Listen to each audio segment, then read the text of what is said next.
We are live.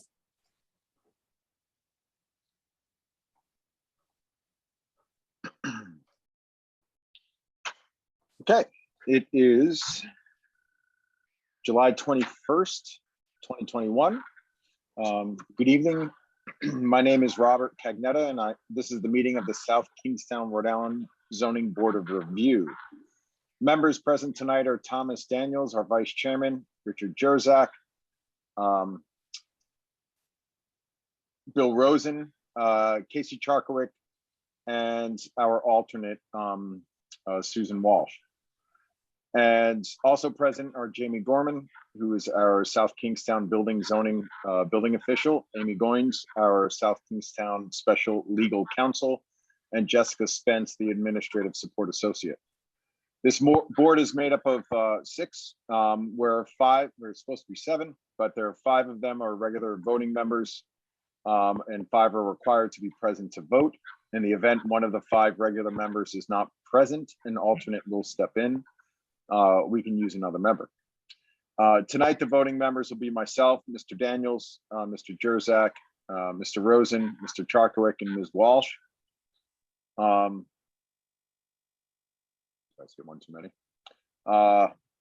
The applicants are here for either a variance, dimensional, or use to seek a special use permit, or to seek a special use permit.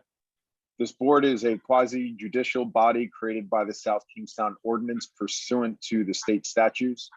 We don't follow strict rules of evidence, and we operate in what we believe to be in a fair and equitable manner. We try to let everyone speak unless they get a little carried away or it's determined not to be relevant. So in the best interest of time, please try to be on point and be brief. We do our best not to argue and keep things civil, and we try to have our last petition by 10 o'clock.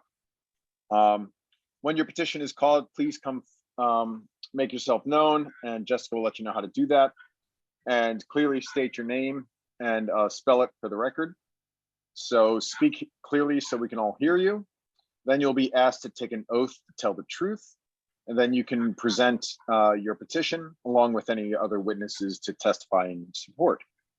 The board will then ask you or your witnesses questions, and then after the petitioner has presented their testimony, anyone else with questions about the application or wanting to support or oppose the petition will be asked to make themselves known. They will identify themselves, be sworn in, and present their testimony, which may be followed up by questions by the board. Please do not direct any questions to any of the petitioners or the witnesses. The board will allow the petitioner to answer any questions raised by the audience and or folks responding to comments after the comment period. After hearing all the testimony and before a vote is taken, board members will be asked to openly discuss the evidence presented. And so you're aware, variances or special use permits require 4 of the 5 voting members to vote in favor of the petition for granting the requested relief. And board members will ask lots of questions, and there's a good reason that we do that. We cannot just grant anything we choose. These are rules that we have to follow per the ordinance of South Kingstown. You must give testimony to support certain facts to allow your request to be approved. So tonight we have dimensional variances and special uses. And for variances, you must offer the evidence to the board setting forth the following: that your hardship is due to the unique characteristics of the subject land or the structure. It is not due to the general characteristics of the surrounding area. The hardship is not the result of any prior action of your part. The granting of the variance will not alter the general character of the surrounding area. The relief requested is the least relief necessary. And you must also show that the hardship that you will suffer if the variance is not granted will amount to more than a mere inconvenience. And for a special use permit, you must present the following: that the special use permit that you are requesting is authorized by the zoning ordinance, which we make sure of before you come in. And somewhere in the zoning ordinance, it has to be authorized, or we don't have the power to grant it. The special use permit requested meets all the criteria set forth in the zoning ordinance authorized for the special use, and that granting the special use permit will not alter the general characteristic of the surrounding area or impair the purpose or intent of our zoning ordinance. So that's kind of how we like to run the meetings and what we're all here for. Jessica, could you help everyone with the ways in using the Zoom? Sure. So once the applicants have given all of their testimony, at that point, it will open up to people in attendance who may wish to comment on the petition. If you're in attendance, you're going to need to use the raise hand function, which you will see on your computer or iPad. And then we will call on you in the order in which your hand is raised. If you're calling in by phone, you're going to hit *9 to raise your hand, and *6 will mute and unmute you. Once you're done speaking, I will then again put you back onto mute. Couple things to keep in mind. All of the applications, supporting documents, correspondence, they are available to view online at southkingstownri.com. If you search current zoning applications, you'll be able to see everything that is being brought up tonight. One more thing is the question and answer function. That is only to be used if you're having technical difficulties. No questions will be answered in regards specific to any petition being heard tonight. That is it. Awesome. Thank you, Jessica. And tonight we have seven things on the agenda. The first is a continuation, but we've decided to start that one at 9 and try to blast through some of these other ones, correct? Is what we talked about. But before we get started, did we, Amy, did we want to talk about next month now, or in terms of what the... Yeah, this is Amy Goen, Special Legal Counsel. I think it is appropriate to mention it briefly since we have everyone on now. So as some of you may or may not know, we are meeting on Zoom, the zoning board, and everyone else is meeting on Zoom because the governor's executive order has allowed this since last spring because of COVID. The executive order permitting remote meetings is expiring on Friday, the 23rd. The governor has notified the public that he's not going to extend that executive order. So after Friday, members of boards subject to the Open Meeting Act, like the zoning board, the council, and other boards, will no longer be permitted to hold remote-only meetings. The board members must be in person, and it will be up to each municipality to decide whether or not to offer either live streaming, as some of them had been, and some of you may know that the zoning board had been live streaming even before COVID, so you couldn't participate, but you could watch. And some municipalities may attempt to continue offering some kind of a Zoom participation option. I believe the council is going to discuss that on Monday night.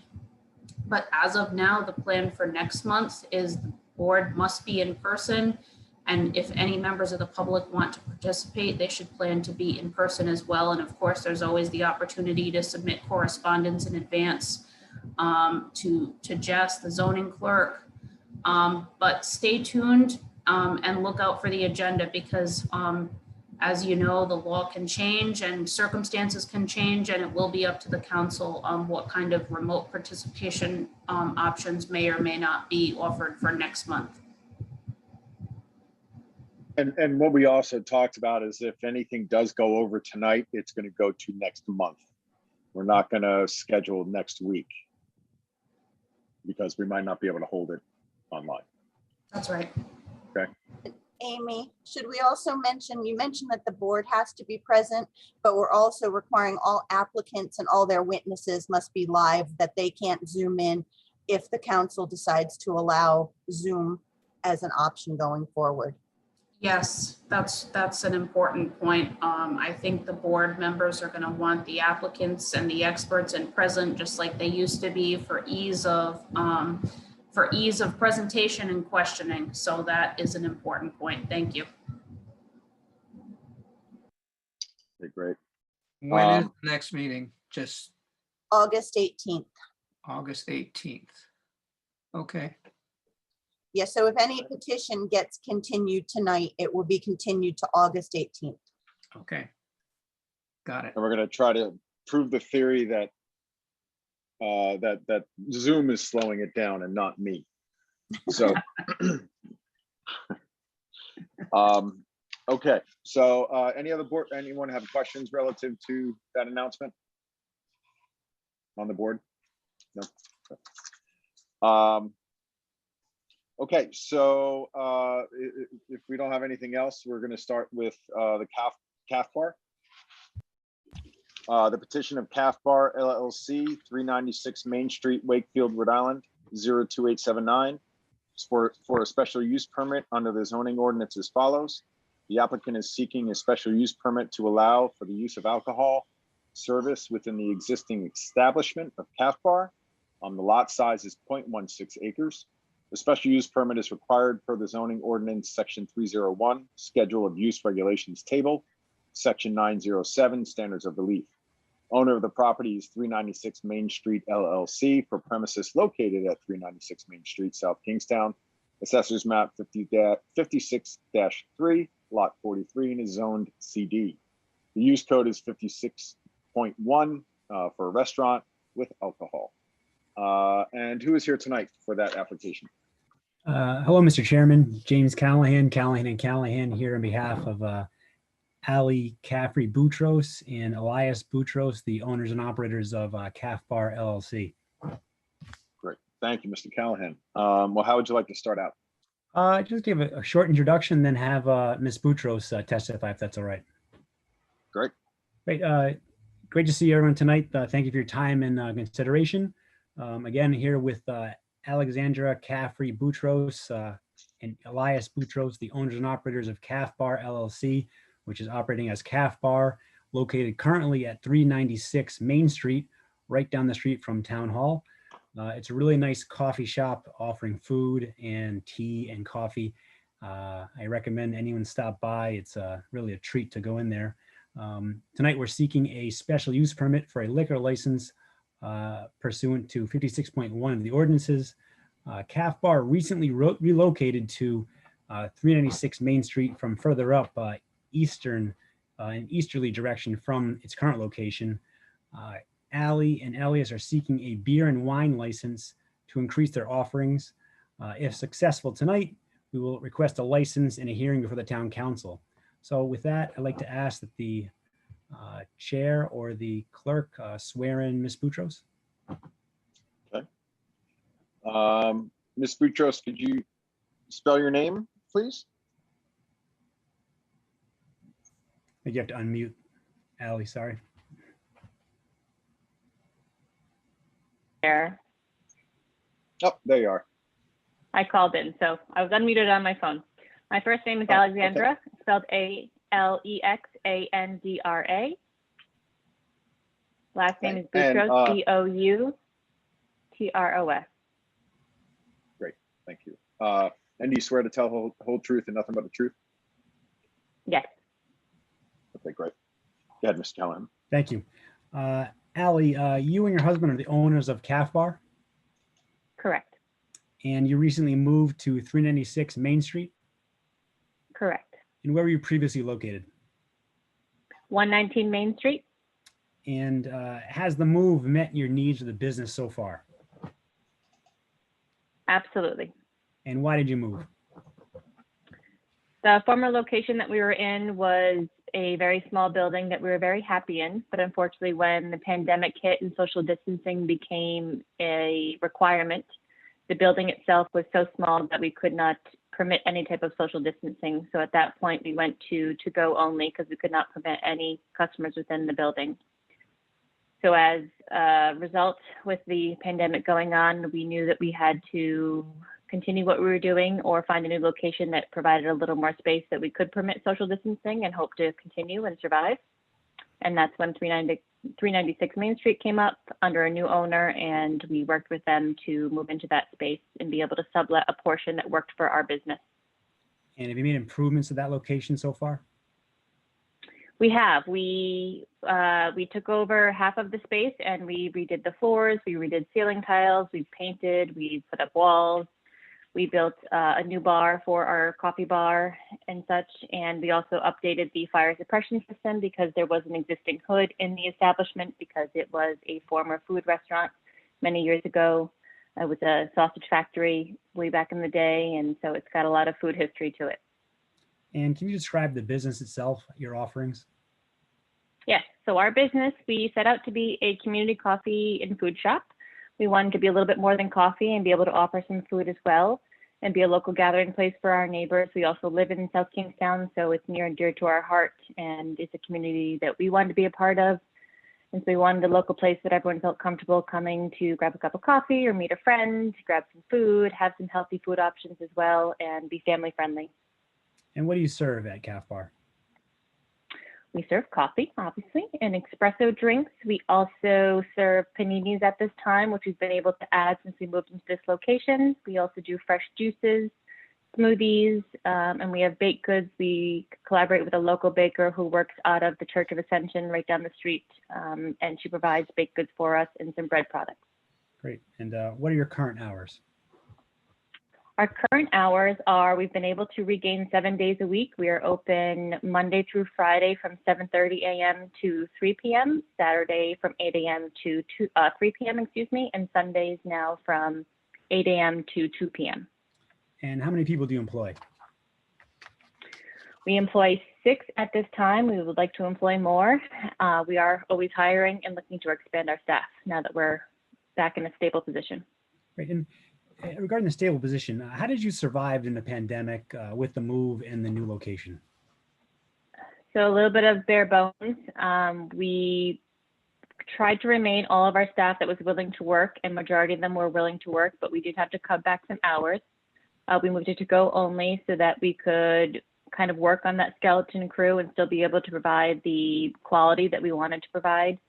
And we modified our menu at that time, so we got rid of some of the bigger items that took a little more labor, and we kept just kind of our main points being the coffee, baked goods, and toast. And we moved to a go only model just to keep going. And your new location has been a success. Yes, we've been able to bring our menu back to a full scale and add new items. We've been able to go back to 7 days a week and increase our hours a little bit. We have been able to hire and expand our staff. Like I said, trying to find more staff is actually a great problem to have right now. And now you're seeking to add beer and wine to your menu. Yes. And why is that? It's been a goal of ours to be able to expand into this realm and to be able to offer a coffee atmosphere in the morning and a little bit of a laid back meeting place in the afternoon. But also the pandemic has proven that alcohol can bring a stability to a food and restaurant business when other things can change and be very questionable. So alcohol sales have actually gone up. And so in that purpose, it's a way for us to be able to continue to survive and hopefully really grow into a stable part of this neighborhood that's not going anywhere. And how would your hours change, if at all, with beer and wine?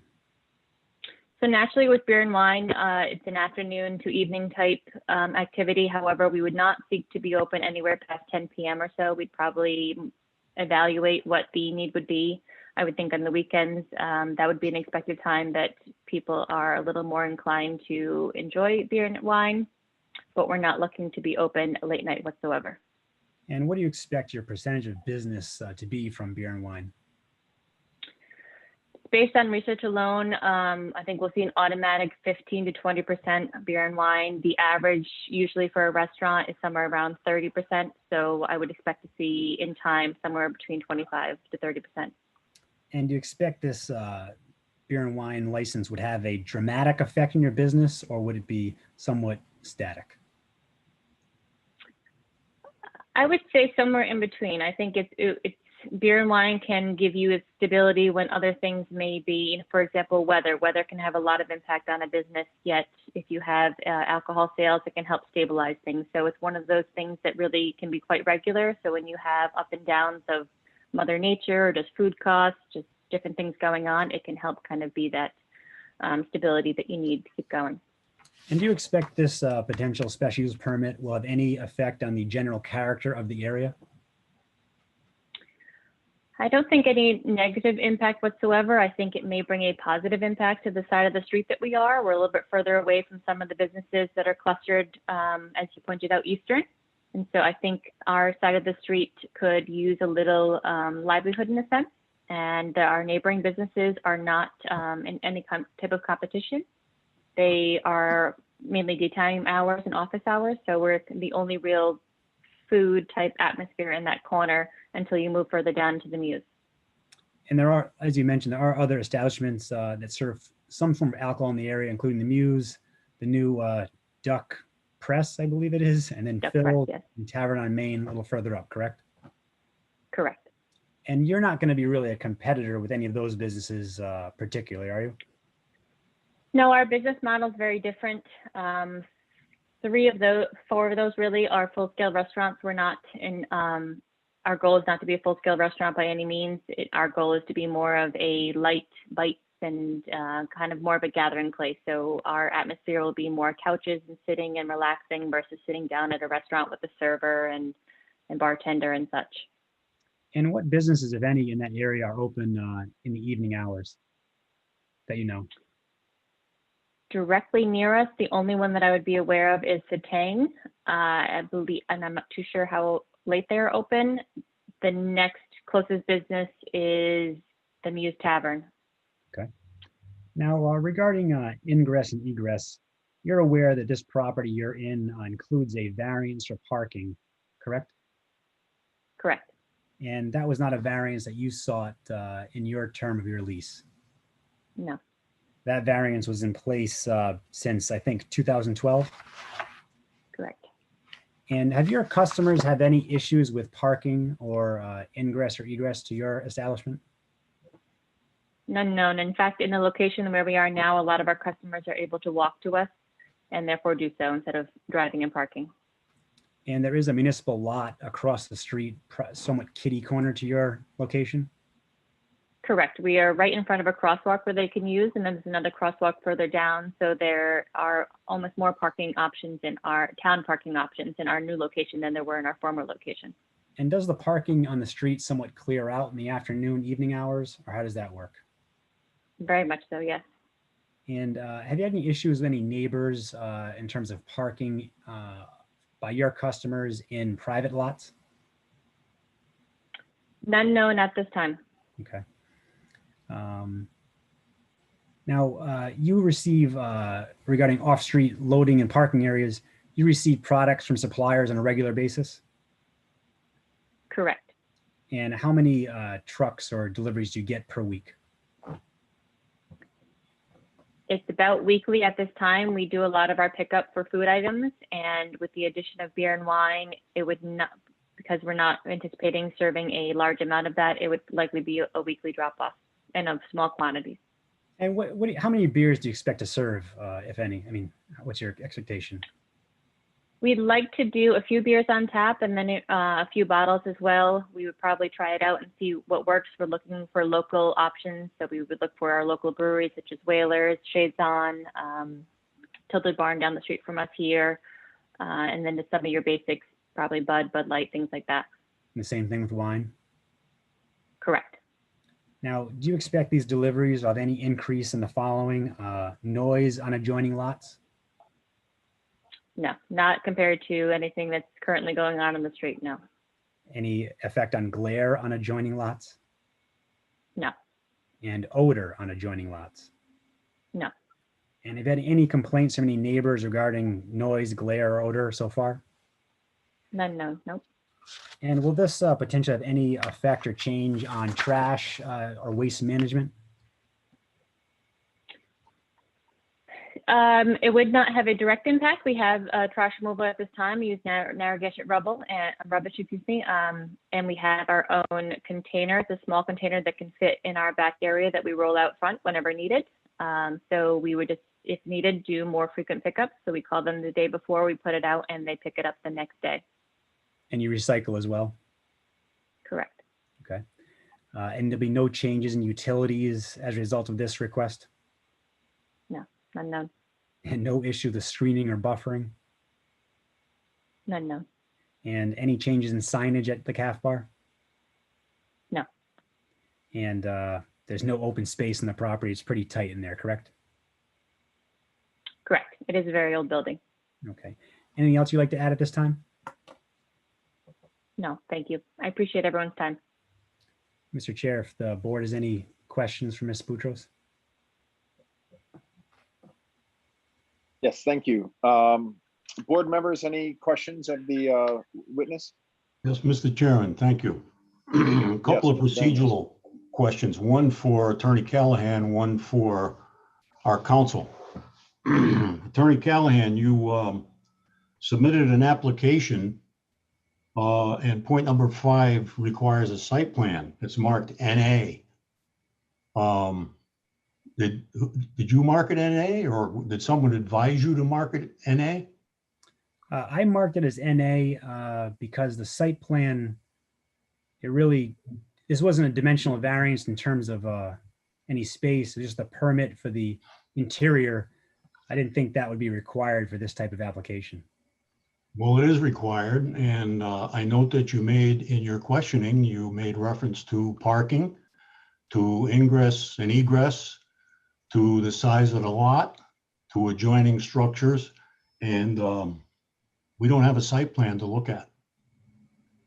I think it's deficient. I think the application in and of itself is deficient. But I'll defer to our legal counsel for her input on that if she wishes. Yeah, please.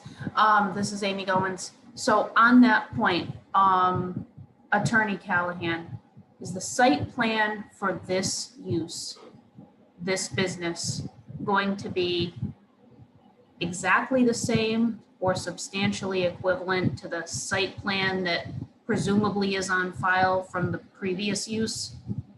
Correct. There's no change at all. Okay, so in other words,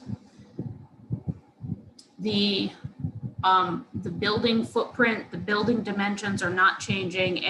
Any alterations to the building would be interior only. And parking is exactly the same as for the previous tenant. Correct. All right, and so the parking is,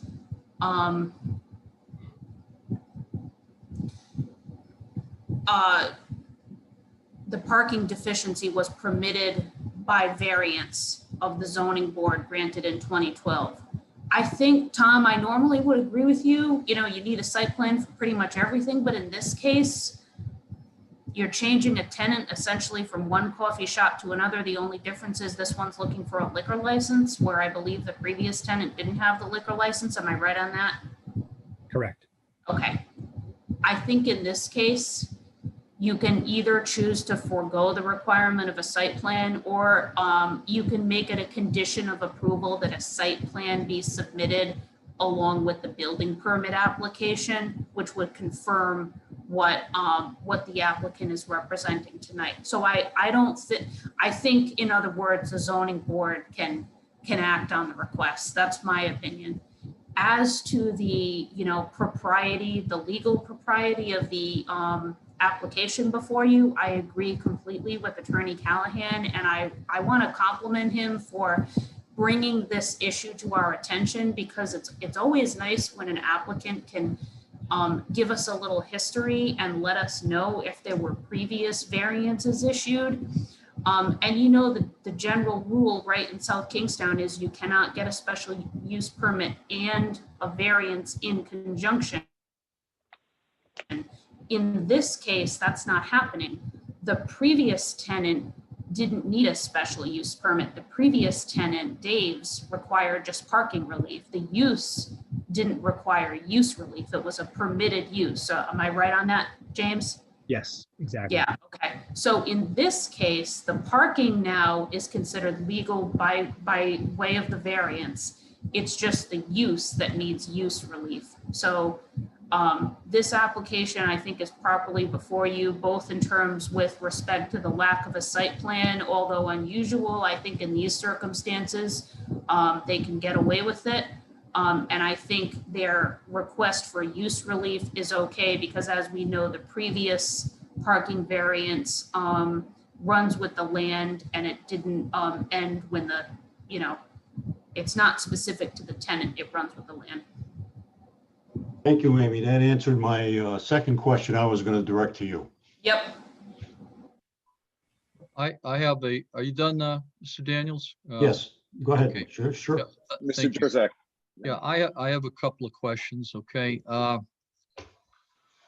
guess this is going to be addressed to Ms. Boutros. What's in the back?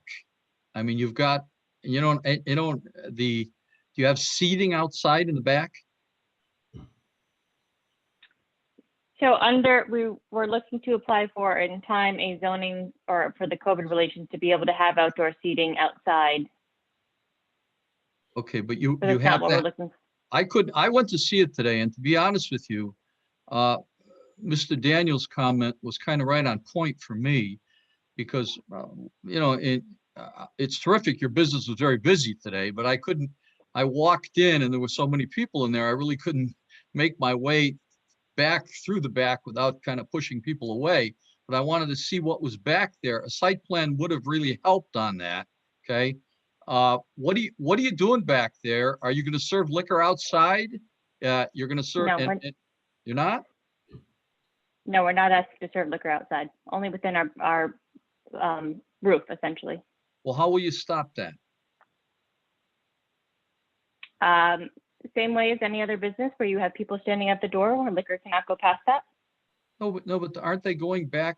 Don't you have seating in the back now? Maybe I'm mistaken because I couldn't get back there. Aren't people sitting back there drinking coffee and doing things like that? Correct, but liquor would only be served inside under our advisement. So they couldn't go back. Will that be closed at night? We could do that, absolutely. Okay, all right. Okay, I mean, that's obviously something that's important here. You haven't told us there's any residential area close by. You're talking about being open till 10 o'clock at night. Alcohol is a total different world than serving coffee. We all know that, okay? Mhm. And frankly, I think, you know, if I were to vote for this, there would have to be some conditions on that you're not going to serve stuff at night, outside at night, okay? That there can be no music outside at night out there, unless you can give us some more background as to what's around there. Are there any residential units close by? Mr. Judd, I think there was one abutter who is a residence based on the list I had. I think it was Mr. and Mrs. Philbin, and they are to the south, I think it is, across that little river area. But I think Okay, that's you know what? Well, if the board remembers, when the Muse came in and asked us for outdoor seating, that was a big consideration of ours, of what was going to happen at night, okay, as to any music at night, that type of thing. Now, can you explain to me? I guess this is all still under this emergency powers of the no, not anymore, Amy. Well, let me explain if I can, Yeah. and James, correct me if I'm wrong on any of this. Under COVID, restaurant expansion, including liquor service area expansion, was permitted by a temporary permit process through the building official's office, where normally, as they're doing tonight, the establishment would have to get a special use permit for the expansion of the liquor service area, and a new liquor license from the council or permission to expand the liquor service area. So businesses by virtue of that temporary permit for expansion under the state of emergency, could expand without those two procedural steps. But here, they're coming in and seeking that special use permit initially because it's not an expansion, it's an establishment of a new liquor license. Am I right on that, James? Correct. Okay, so the temporary permit allowed existing restaurants or bars to expand outside, because of COVID conditions. Now we're talking about a new liquor service area. So that you couldn't bypass the normal process, right? Special use permit and permission from the council. What about, Amy, what about the actual use of is the use of the outdoors, is that okay without some type of permit process, or is that? So you, the zoning board, are approving the use of a restaurant with alcohol, right? Right. That's 56.1. That's what we're considering here. It's a coffee shop plus, but it's technically considered restaurant with alcohol. And in approving that use, you need to be, I would say, reasonably certain of what the boundaries of the physical boundaries of the use. Now, when you go before the town council for sure is going to want, as you know, the menu and the detailed site plan that explains exactly where liquor is going to be served. I think in general, for your purposes, lacking a site plan tonight, you can accept the testimony of where the liquor is proposed to be served and know that the council, when this comes before them, is going to have absolutely certain there's something in writing to delineate where the alcohol will be served. How many tables are inside? At this time, we have about 8. 8 tables, and that each table seats how many people approximately? They're all 2 tops, so about 16 seats inside. We have a few bar stools at the bar, at our wooden bar that we've built. And all right, that's fine.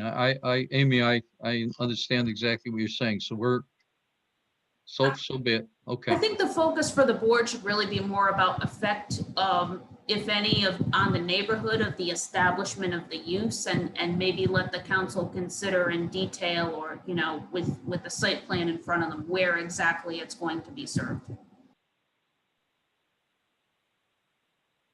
Okay, I will tell you, Amy, I will have a problem voting for that without some type of exclusion for nothing being outside, considering the fact that they've presented absolutely no testimony as to residential use in that area. Yeah, if the board chooses to make that a condition, or specifically exclude the outside, they'll have to abide by that, no matter what the council does, because it's the zoning board, as you know, that approves the use parameters. That's it for me, Mr. Chairman. Great, thank you, Mr. Jurek. Now, Mr. Callahan, so, or Ms. Boutros, based on the location of it, if we're sort of envisioning the site plan of it, the backside of Calf Bar, is that a house on the backside of it, and then the restaurant, the Red River, or Melgy's River's Edge? So is that Directly building in between a house? Yeah. No, directly behind us is what becomes River's Edge Properties. So if you go in through that parking lot, you have Satang, there is the smoke shop. As you continue around that, kind of hugging the property that we are on, there is a hair salon. It's a commercial property. Across from that is the cupcake place, Melgy's Diner, excuse me. There's a consignment place, and directly to our left, if you're looking at the building, is a dentist. Dr. Right, Desana. and then up a little bit, is the residential places sort of up and behind the other commercial place to your? I believe as you east. go through the River's Edge Properties up into the corner, there is an apartment in that back corner over there. Okay, but that's the only building really that has residential that's within the River's Edge area. Right? To my understanding, yes. And Is they it- are customers of ours. Yeah, is there an apartment above the hairdresser? Not to my knowledge. I believe the second floor is the hairdresser. It is, okay. Okay, board members, any other questions? Yeah, Bill Rosen, I have a couple of questions. Yes, sir. Ms. Boutros, you're going to be closed in the morning, is that correct? Well, we're open for coffee in the morning. Oh, so you're going to open again at 7:30? And you're going to be open would all main- day long, until 9 or 10 at night? Correct. We would probably continue. If needed, we could do a quick break in between. Our former hours were until 5 p.m. We just cut them back because of COVID issues and trying to focus on the main popular times of service. And that's where we stand right now. So our goal would be to just continue on until 9, 10 p.m. Okay. As to the parking situation, there's a very large number of people who park in the liquor store that's right around the corner from you. Do you find that your patrons park in that spot? We've been made aware of some patrons parking there and have asked them not to. We certainly do not condone it by any means. And the owner of that building has communicated with our landlord if ever there is a case, so we can try to identify the person and ask them not to and Okay. point them in the directions where there are parking. Okay. The municipal parking lot, which is across the street and behind the Chevy dealership,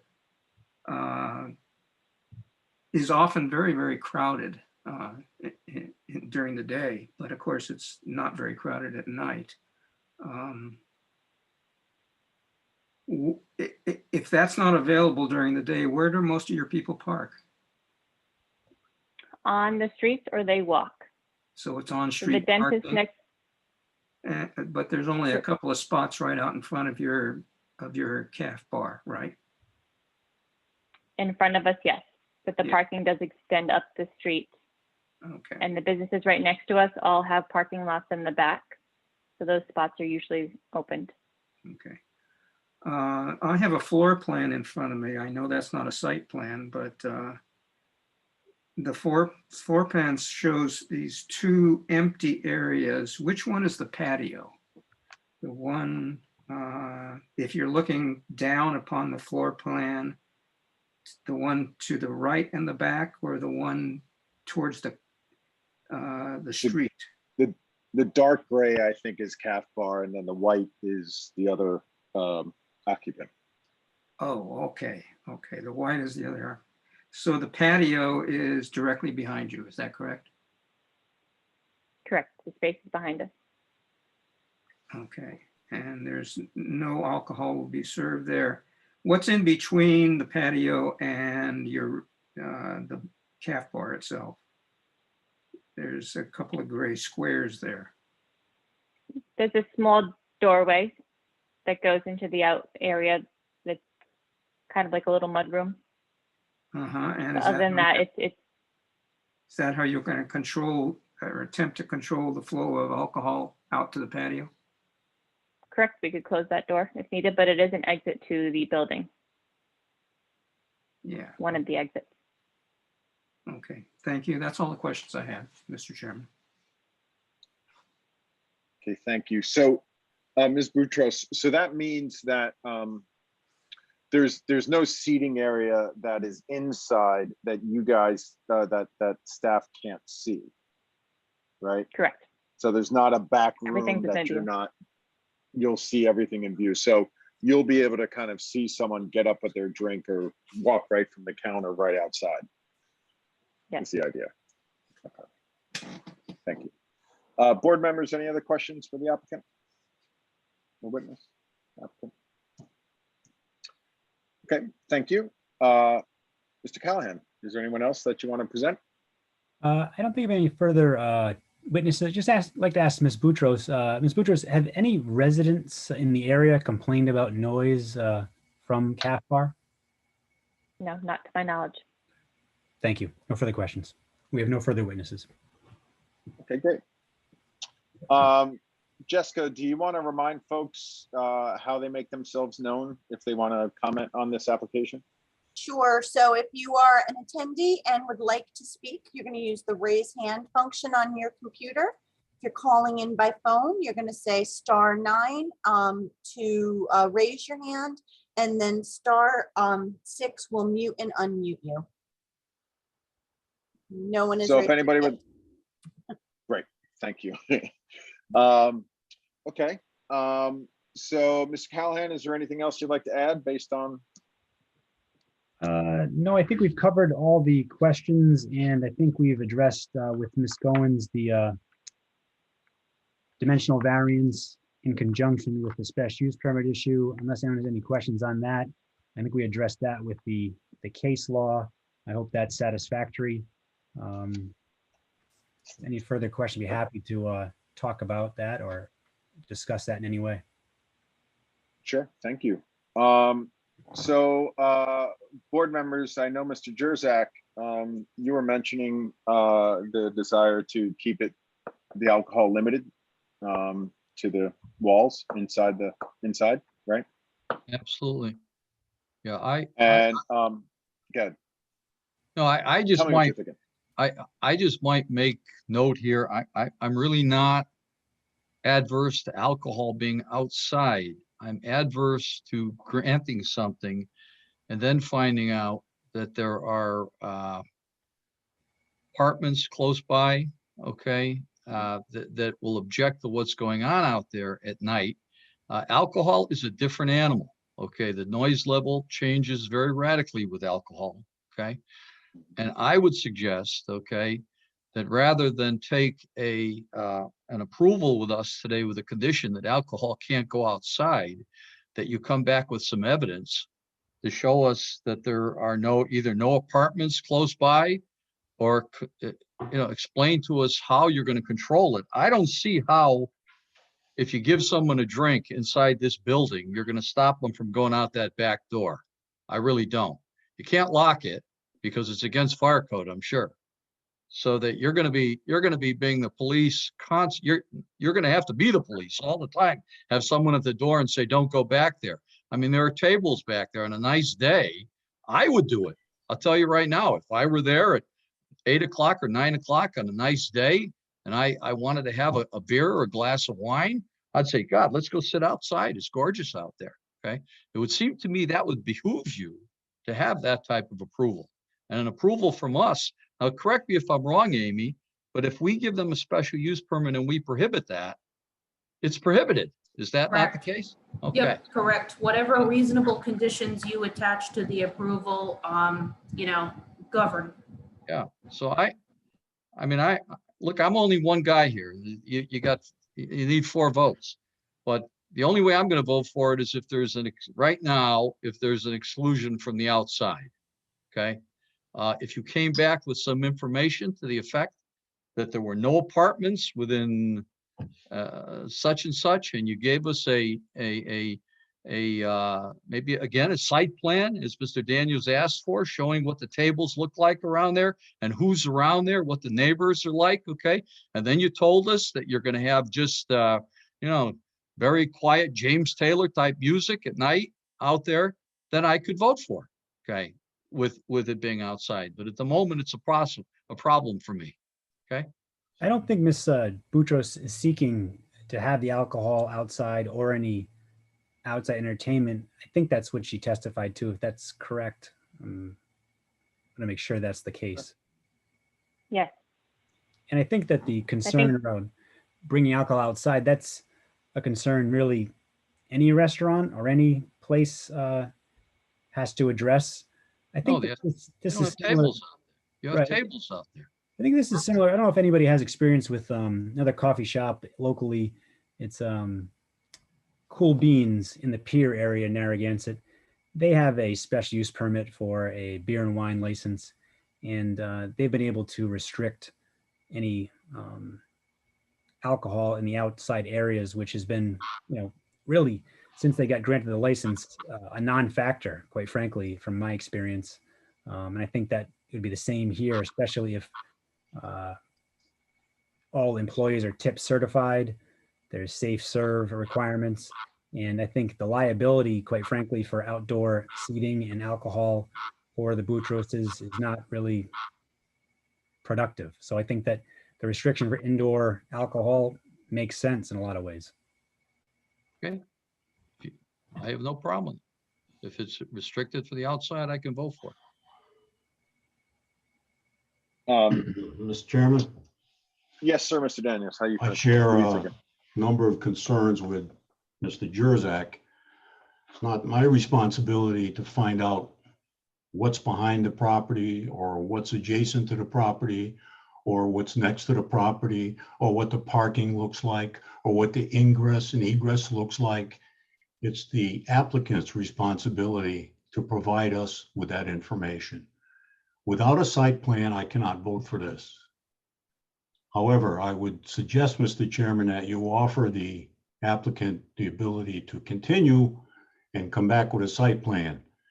I'm sure at that point, the questions that have been raised tonight can be easily answered and we can move towards an approval. That would be my thinking.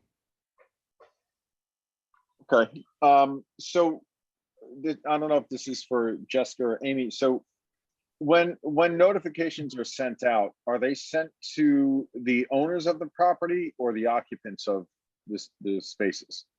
They're sent to the owners of all the abutting property within 200 feet, So if you're a renter, you wouldn't get that notification not necessarily. technically. All right, so let's keep, Mr. Daniels, is anything else you wanted to add, or Nope, that's it. Mr. Rosen, what are you thinking? I'm leaning towards asking for a continuance, yes. Mr. Charkowik? I don't need a continuance, but seems like it's going that way. I mean, pretty familiar with the area. I don't believe there's residential, within the vicinity. And if the applicant can assure us that they can keep the stuff inside, I could support it. Ms. Walsh, what are you thinking? You're on mute. I can't say that again next month, unfortunately. I can't hear you. I know, I can't, no, Oh, there you go. There you go. can you Yep. hear me? Yes.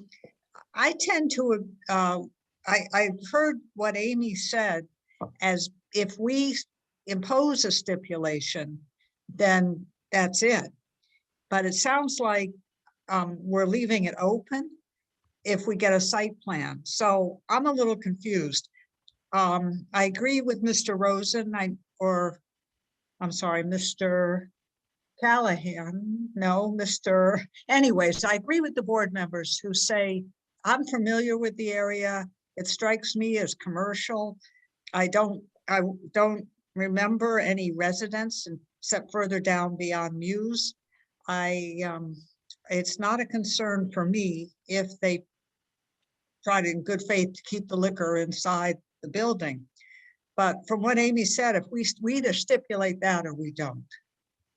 Right. And if we do, it may be limiting to the owners in the future. Well, it doesn't sound like the applicant or the council are concerned about restricting the outside use of alcohol.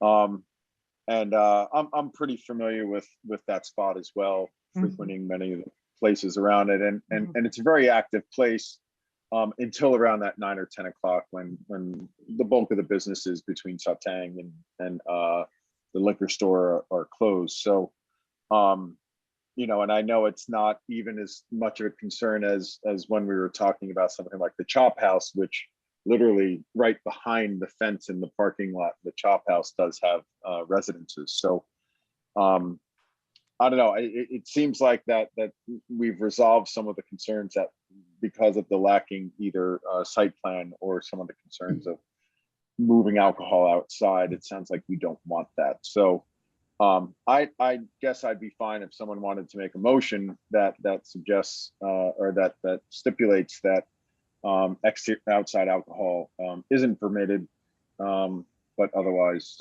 would be permitted inside. But it sounds like that we're close. I know, Ms. Walsh, you're not technically voting on this, so. Mr. Chairman, excuse me, I do have a question. I just want to, are we restricting them? And if they wanted, if the owners wanted in 5 years to open an outdoor patio, they would Right. come back and request another special use permit from the zoning board. Is that That's- correct? That's I mean- right. And they'd also need permission from the council to expand the liquor service area. So any conditions the zoning board puts on an approval are unless and until those conditions are changed or altered by a future grant of relief. And my question for Attorney Callahan and Ms. Boutros is that acceptable for now? Yes. Yes. So knowing that, and also knowing that the town council does take a much more scrutiny in the totality of the effects, I'm comfortable in allowing it through. But of course, that would require Mr. Jerzak or Mr. Daniels to be in favor of it, unless we continue, unless Mr. Jerzak and Mr. Daniels, you guys want to have more information, then we'll need more information. No, as I said before, I can vote for it if the alcohol is going to be inside. Okay. So I mean, I really don't, I think frankly, it's good for the area. I certainly don't think it's going to hurt the character of the area, but I am not, I just can't go with, because I've driven by there. I've sat in Melgy's and had breakfast 100 times, that I know if there's any residential people around. And I know we've got, I know what's going on in different parts of town where we've granted special use permits and where there were residential people around and they're not happy. So it's something that has to be thought about if we're going to allow alcohol outside. So I'll make a motion if you'd like. I didn't know you were going to, but yes. No, but I will that'd if be you'd great. like. I will. No, Okay. yeah. I right, thought you all right. mentioned you weren't going to do any of this. No, month, I so wasn't, was only gonna- because I thought that since I was a short timer that we want to give everyone else making motions. But I will only because this is a little different situation. All right. Well, all and trial by fire next month. That's fine. All right. Yes. Go Uh, for it. I'm going to make a motion. Well, let me go on to this a little bit. This is a petition, okay, of Calf Bar LLC, okay, 396 Main Street, Wakefield, Rhode Island, for a special use permit, okay, pursuant to 907A2. They've come before us. They are represented by Attorney Callahan, okay. He brought and had sworn in his client as a witness, Alexandra Caffrey Boutros. Okay, she spoke. She told us all about what she would like to do there. Okay, she explained her business plan.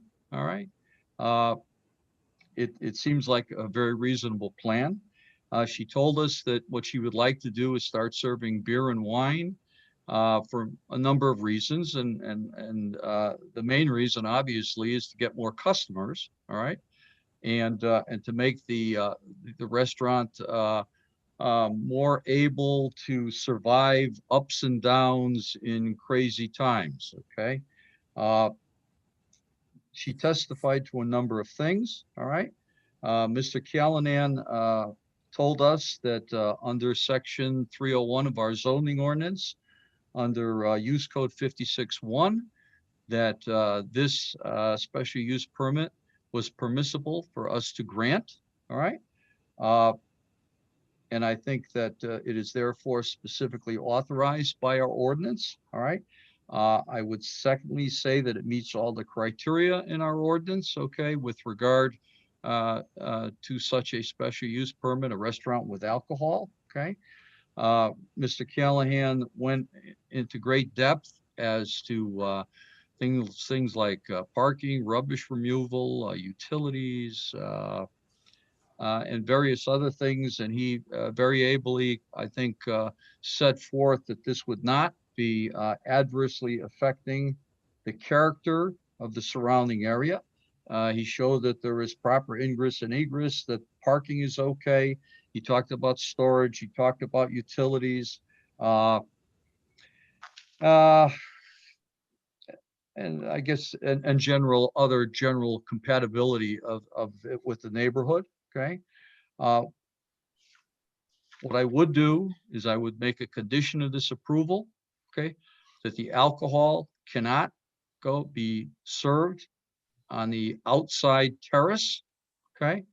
At any time, and that they take whatever steps are necessary to not only not serve it there, but to prevent their customers from taking it there, purchasing it from their establishment and walking out with it and sitting and having their glass of wine or beer, okay? I will make part of the application. They have a floor plan. I guess that's about it. They didn't come forth with a site plan. Other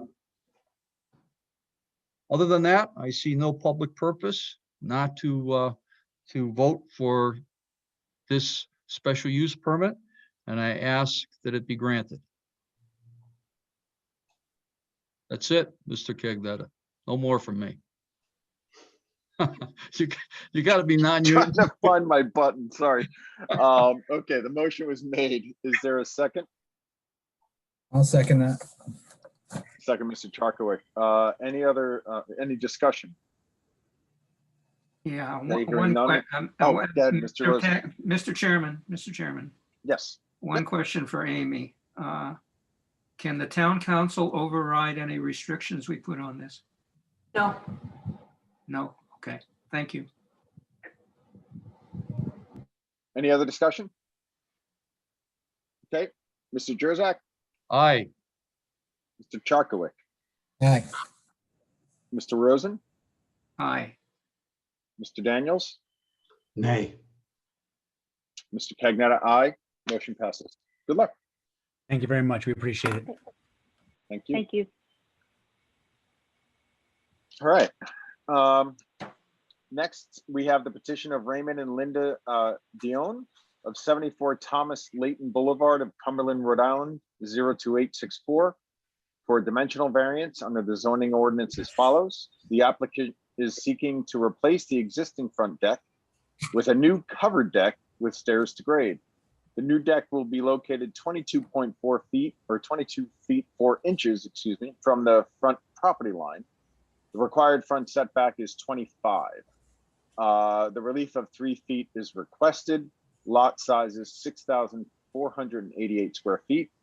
Dimensional variance is required per the zoning ordinance section 207, which is non-conforming lots of record. Setback requirements, section 907, which is our standards of relief. The owner of the building is Raymond Dion, and for the premises located at 33 Washington Street, South Kingstown, Assessor's map 86-3, lot 115, and is zoned R20.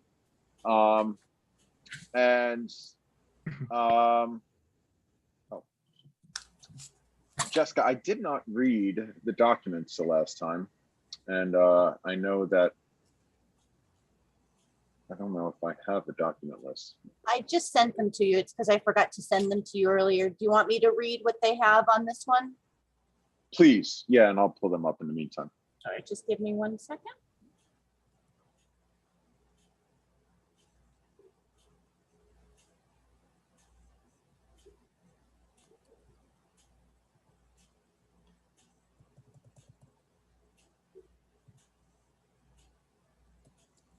Okay, we have an application signed and dated May 22nd, 2021. We have the owner authorization form signed and notarized May 22nd, 2021. There's an one-page unofficial site plan for map 86-3, lot 21. There is an east and north elevation, which is one page, a basement and first floor plans. Those are prepared by Norman P. Belmont, AIA, dated May 20th, 2021. There's a Washington Street site plan, one page, and then there is a 200-foot radius map and a butters list, the legal notice, the proof of certified mailing, and notarized affidavit of mailing. Thank you, Jessica. Okay, so who is here for this application? I am. Mr. Dion. Yes. Could you please state and spell your name? And Raymond Dion, RAYMOND, 33 And Washington. do you swear to tell the whole truth and nothing but the truth? I do. Excellent. So go ahead. Please tell us what you'd like to do.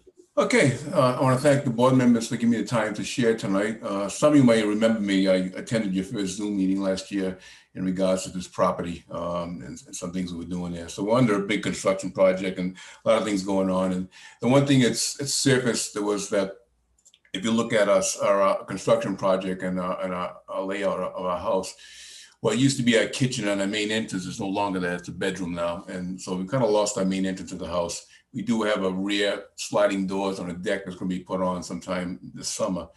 But the front entrance, which is something we use quite often for sitting and whatnot, is uncovered. And we decided that we approach the building official to see about putting a cover on this. And this is when the issue of the dimensional setbacks came up. Which I wasn't aware of. I was aware of the stairs at some point, which goes back 10 years, and I'll share that with you later. But what we're trying to do is create a main entrance to the house. So, of course, we're going to be moving into the year. We're going to be retiring there. It will be our main entrance, and we're going to be there winters. And we're just going to need something. And when we, obviously, when we age, we're going to get in there. We're going to walk in there, whatever it is, with we're moving appliances or furniture. It is the main steps. It's a 36-inch door. So I did go to an architect and have him draw some plans, which you have in front of you now. And so this is what I'm asking for is because we're under construction. I've stopped in the front and until we move forward and get some type of an answer from the zoning board, then we'll decide what we're going to do. One of the issues there is that, of course, there was an existing deck there that I repaired 10 years ago. I put decking on it, I put railings. The difference was that I added stair stringers to the front of them, and I bought pre-cut stringers and I added them to the front of the deck, which gave me another step off the top. So it looks like it's got 3 steps, and it's not. So it's like almost another 10 inches. So right now, what I have there now is sticking out 37 inches into the easement, a dimensional setback, into the setback right now. What I'm proposing to do is I want to switch the deck over and add 2 feet to go from 13 to 15 feet, which will bring us away from the windows. And I want to keep the deck pretty much the same size it is, and reduce the stairs. So what I'm really asking for is a 30-inch variance, not a 3-foot variance. It's going to be less than what I have there already, but I'm trying to balance it out within the house. We're spending a lot of money trying to renovate the house, so we're trying to make everything look as far as aesthetics go in the front of the house, and not just have some deck sitting there with with railings. But one of the main things was that we try and make a good solid entranceway for us for the future. Unfortunately, the entrance going into the bedroom is going to stay there because the cost of putting an egress window in there didn't make any sense. So we left it there. But once that's filled with furniture and bedding, it just isn't going to make any sense to walk in there anymore. So, so with that, I mean, and then going back 10 years ago, I wasn't aware, I was aware of setbacks when I was building those steps because they put a deck on the back and I did go to the town. What I wasn't aware of is that Washington Street is a 50-foot right of way, not a 40-foot right of way. So if you're standing out in front of my property, you look at it, you look like you got all this property in front of you, and the bulk of that right of way is on my side of the street. So from the asphalt to my property line is almost 17 feet. So not that that makes any difference on your decisions, but when you're building stuff and repairing things, I would have gladly came before the zoning board a year ago with this if I knew back then what I know now, and also 10 years ago. I mean, but so I kind of pretty much repaired what was there. So of course the building official told me if I touch this in any way and do anything alterations to it, that I have to conform to zoning rules and regulations and building codes, and that's why I'm here tonight to present this to you. Good. Okay. So, Mr. Jones, so if you were to have a 3-foot landing, right? So you have a screen door on there, right? And you have a regular door. So you would, if you had a 3-foot landing and stairs, you still wouldn't fit within the setback, right? No, that's not. Well, see, right now I have a 5'1" deck and the steps, those 37s. I would lose the steps 30 inches. I would be shrinking everything. No, I wouldn't. So, and then we lose all our seating on the deck, which is what we want to keep too. But the other option would be is that you shrink the deck up and you put the stairs on the side. But now I lose my main entrance to my house if I want to bring in any kind of furniture, appliances, because it's a 36-inch door. I've thought of other ways to do this. So, right. So pretty much I'm trying to keep what I have here now, and I'm shorting it up. So it's going to be less than what's there now. Perfect. Thank you. That's great. Okay. So anything else to add, or? No, I think I've explained myself pretty much. I'm finished. Yep. Thank you. No, board members, do you have any questions for Mr. Dion? So, yes, Tom Daniels. Mr. Dion, Yes, sir. you indicated you were extending the deck by how many feet? Well, right now it's 13 feet wide. I was going to extend it 2 feet, but that doesn't have to. I mean, that's something we added when we were planning it with the architect, but that doesn't have to. I mean, it's not a deal breaker. I don't need to extend that extra 2 feet, but I have to rebuild it anyway. So. But you're not extending it forward towards Washington Street? No, actually, I'm going to be going back. Okay. Yes. Okay, that's fine. Thank you. Okay. That's good. Okay. Jessica, is there anyone out there that has an opinion or would like to say something about this? Again, if you're in the audience, please use the raise hand feature. *9 to raise your hand, *6 to mute and unmute. No one has. Okay. So board members, if you don't have any more questions, or Mr. Dion, you don't have anything to add, then if someone would like to make a motion for Mr. Dion. I'll make the motion if there's no Great. other Mr. question. Rosen. Yep. Okay. I'll make the motion to approve the petition of Mr. Raymond Dion for the applicant is seeking to replace the existing front deck with a new covered deck and with stairs to grade. He's seeking setback approval of 2 feet 6 inches, I understand, 30 inches in total of the stairs, which presently he would like to have avoided, but he's confined to doing that at this particular time. It's the only request that he's making at this particular time. Seems to be a reasonable request. I visited out there and I can see that he's undergoing extensive renovation of the property, of the house. I see he's got Tyvek all around it. When I was out there, and the way I have it in my notes is remembering it as the Tyvek house on Washington Street.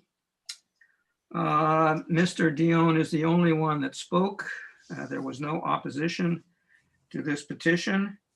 And so I will just find that the board finds that the hardship from which the applicant seeks relief is not due to the unique characteristics of the subject land or structure and not to the general characteristics of the surrounding area, and is not due to the physical or economic disability of the applicant, simply because this is a minor correction that he's trying to correct from dealing with this. He wants to have it as his retirement home. He wants to have a front entrance that is reasonable into his house rather than into his bedroom. And he's just seeking relief from this board. The board finds that the hardship is not the result of any prior action of the applicant and does not result primarily from the desire of the applicant to realize greater financial gain. He's just doing this. He wants to extend the deck by 2 feet along the property. He wants to put a roof over the deck so that during inclement weather and the entryway will be covered from that inclement weather. Board finds that the granting of the requested variance will not alter the general character of the surrounding area and impair the intent or purpose of the zoning ordinance or the comprehensive plan upon which the ordinance is based. The house fits in nicely with the surrounding houses and is not going to change any of the character of that street or that area at all. The board finds that the relief to be granted is the least relief necessary. It's simply a correction of a mistake that was done over 10 years ago, and he's trying to correct that. The board finds that the hardship suffered by the owner of the subject property, if the dimensional variance is not granted, amounts to more than a mere inconvenience. He's been working on this project for a number of years now, and he would, I'm sure, try to get it relief at this particular point. Also, since he came before this board, as he testified about 1.5 years ago, he would like to finish this project, and I'm sure he'd like to retire shortly. So I move approval of this petition. Thank you, Mr. Rosen. Is there a second? Second. Second by Mr. Daniels. Any discussion? Hearing none. Mr. Rosen, Aye. Mr. Daniels, Aye. Mr. Charkowik, Aye. Mr. Jurzak, Aye. motion, Mr. Cagnetta, aye. Motion passes. Good luck. Thank Enjoy you. your porch. Good night. You're welcome. Good night. Okay. Next, we have the petition of Richard Snappich of 74 North Mountain Road, Brookfield, Connecticut, 06804 for dimensional variance under the zoning ordinance as follows. The applicant is seeking to demolish the existing dwelling and construct a new dwelling with a second-story deck. The proposed dwelling will be located 39.4 feet away from the property line. The required front yard setback is 40 feet. The relief of 0.6 feet is requested. The dwelling will be located 30 feet from the rear property line. The required rear yard setback is 40 feet. So a relief of 10 feet is requested. The dwelling will be located 4.3 feet from the left side property line and 7.1 feet from the right side property line. The required yard setback is 10, so a relief of 5.7 and 2.9 is requested. The lot size is 6,200 square feet. A dimensional variance is required per the zoning ordinance section 207, which is non-conforming lots of record, building setback requirements. Section 907, standards of relief. The owner of the property is DNR Snappich LLC for premises located 311 Twin Peninsula Avenue, South Kingstown, Assessor's Map 89-3, Lot 5, and is zoned R80. And for this petition, we have the application with the cover letter and narrative, Exhibit A, signed and dated June 4th, 2021. Owner authorization form, signed and notarized May 17th, 2021. Vision appraisal card, which is 3 pages, 200-foot radius map and a butters list, legal notice, proof of certified mailings, and notarized affidavit of mailing correspondence. Mary Gail Smith of 17 Periwinkle Drive West, which we received on July 20th, is a correspondence. And then for exhibits, we have 1 through 3, which is the cover letter received July 9th, 2021. Exhibit 1 is the plot plan prepared and stamped by Richard L. Cuchon of PLS Dowdle Engineering, Inc., April 26, 2021, which is A00. OWTS plan prepared and stamped by William Dowdle, the engineer of Dowdle Engineering, and approved by Rhode Island DEM on May 14th, 2020, which is the plan number 0232-2062, which is 1 page. And then architectural plans, A1, A2, A3, A4, A5, A6, A7, and A0. So who is here tonight for this application? Thank you, Mr. Mr. Chairman. Kenyon. Thank you. I'm John Kenyon, attorney for the applicant. The applicant is one of the members of DNR Shapack LLC, which owns the property at 311 Twin Peninsula Avenue. The property is 6,200 square feet in size, and it's in an R80 zoning district. There's an existing 2-bedroom single-family residence, which is 639 square feet in size, with a 448 square feet of decks. The property has just over 12 feet of frontage on Twin Peninsula Avenue, and then it widens as it goes back towards Green Hill Pond. The existing house is located in the middle of the lot, and the lot is about 40 feet wide at the front of the existing house. That house is located 36.6 feet from the front yard line, 9.2 feet from the right side yard line, and 8 feet from the left side yard line. We're here tonight and request to demolish the existing house and construct a new home in approximately the same area as the existing house. The proposed house is slightly further back on the lot and will be located 39.4 feet from the front yard line, and that requires a variance of 0.6 feet. It'll be located 7.1 feet from the right side yard line, which requires a variance of 2.9 feet, and 4.3 feet from the left side yard line, which requires a variance of 5.7 feet. The applicant is limited on moving the house back on the lot due to the location of Green Hill Pond at the rear of the property. The proposed house is 30 feet from the rear yard line, which requires a variance of 10 feet. The applicant is also proposing to replace the existing septic system with a new Advantex bottomless sand filter OWTS. The tank for the system will be located on the left side of the house, and the sand filters will be located at the front of the house away from the pond. Also, the reconstructed house will meet the flood zone requirements. The applicant is proposing a slightly larger footprint than the existing house, but has actually reduced the width of the house except for the 2 bump outs on either side. They wanted to keep the house as close as possible to the existing location to reduce any impacts on the neighbors. So if Mr. Shapack is here tonight, I'm going to ask that he be sworn in and testify.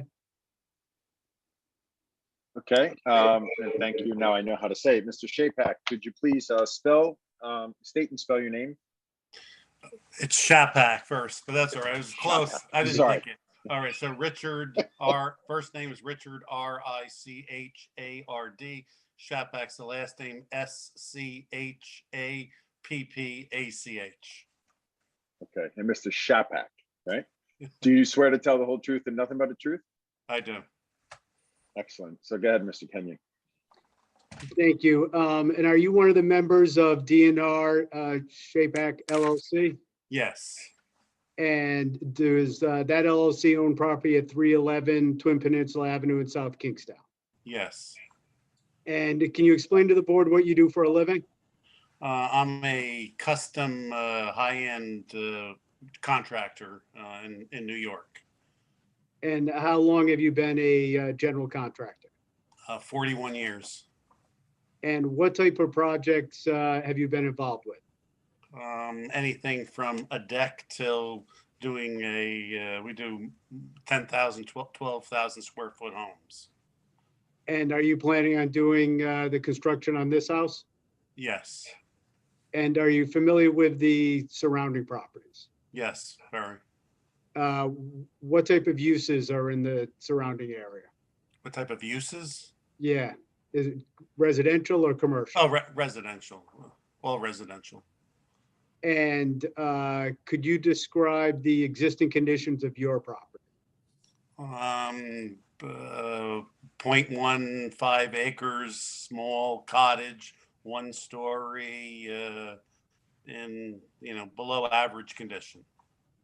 And is the existing house within the front and both side yard setbacks? No, Are you sure about that? Are they too close to the front yard and sideline? Then what's? yes, they're too close. They're not, oh yeah, within, no, they're, yeah, understood. And is the property narrow at the front and then widens as it goes back to the rear of the lot? Yes, about 12 feet in the front and close to 96 in the back. And is the rear of the lot on Green Hill Pond? Yes, And is the property in a flood zone? yes, And does the existing house meet the flood zone requirements? no, And is the existing house serviced by public water and a septic system? yes, it is. And are you proposing to replace the existing system with a new OWTS? Yes.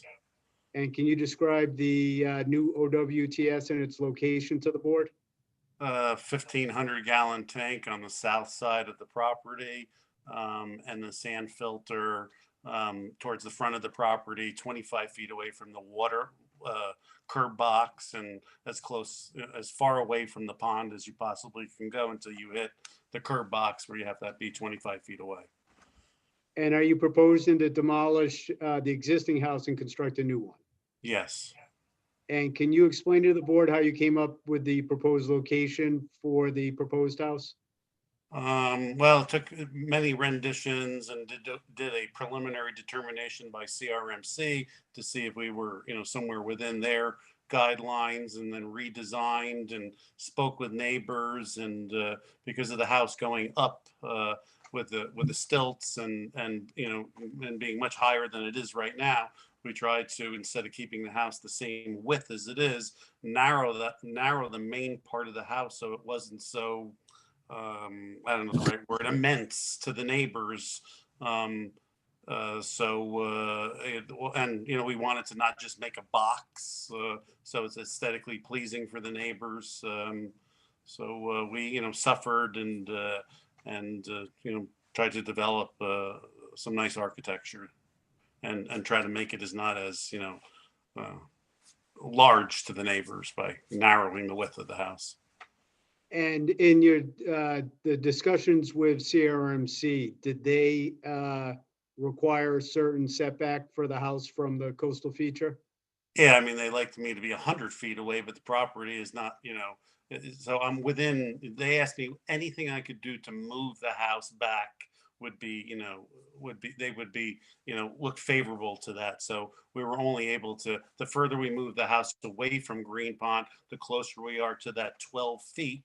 Thus, that's why that variance on one side is very tight. So we did move the main structure away 1'5", and the scientists from CRMC. So that's, we're thankful that at least you tried, and we understand, between a rock and a hard place. And so we moved it, away from the pond a little bit and narrowed the width of the house. And no matter what you do, it's, it's the lot configuration is difficult. And if you were able to move the house further back on the lot, would you then be able to meet more of the setbacks? Well, you'll not really, because you'll get further away from the pond, but then you get closer to the front yard. So we went for the best in between spot that we could come up with, and not make the neighbor mad on one side, the 4'3" variance, and that's way away from where their house is. So it was the best situation to try to do the 1'5". It was the best we could come up with, and both neighbors on both sides were fairly okay with it. And regarding the length of the house, the lot, according to the survey, it looks like it's approximately 107 feet in depth on the right-hand corner. Is that correct? I think so, yeah. And you have front yard and rear yard setbacks of 40 feet, correct? Yes, And does that only leave 27 square feet of space for the house, the entrance, any deck? yeah, 20 feet, yeah. And then where the house is located, being proposed, that's only about 40 feet in width, correct? The length, yeah, I guess width or the depth of it, I think 31, I thought, or maybe with deck and yes, about 40. And were you attempting to maintain as much of the setback as possible from the pond while meeting as much of the zoning setbacks as you could?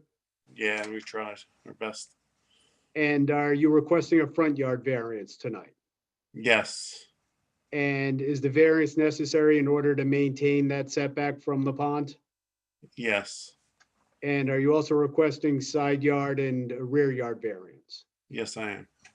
And can you explain how you designed the house itself to minimize those variances and any impacts on the neighbors?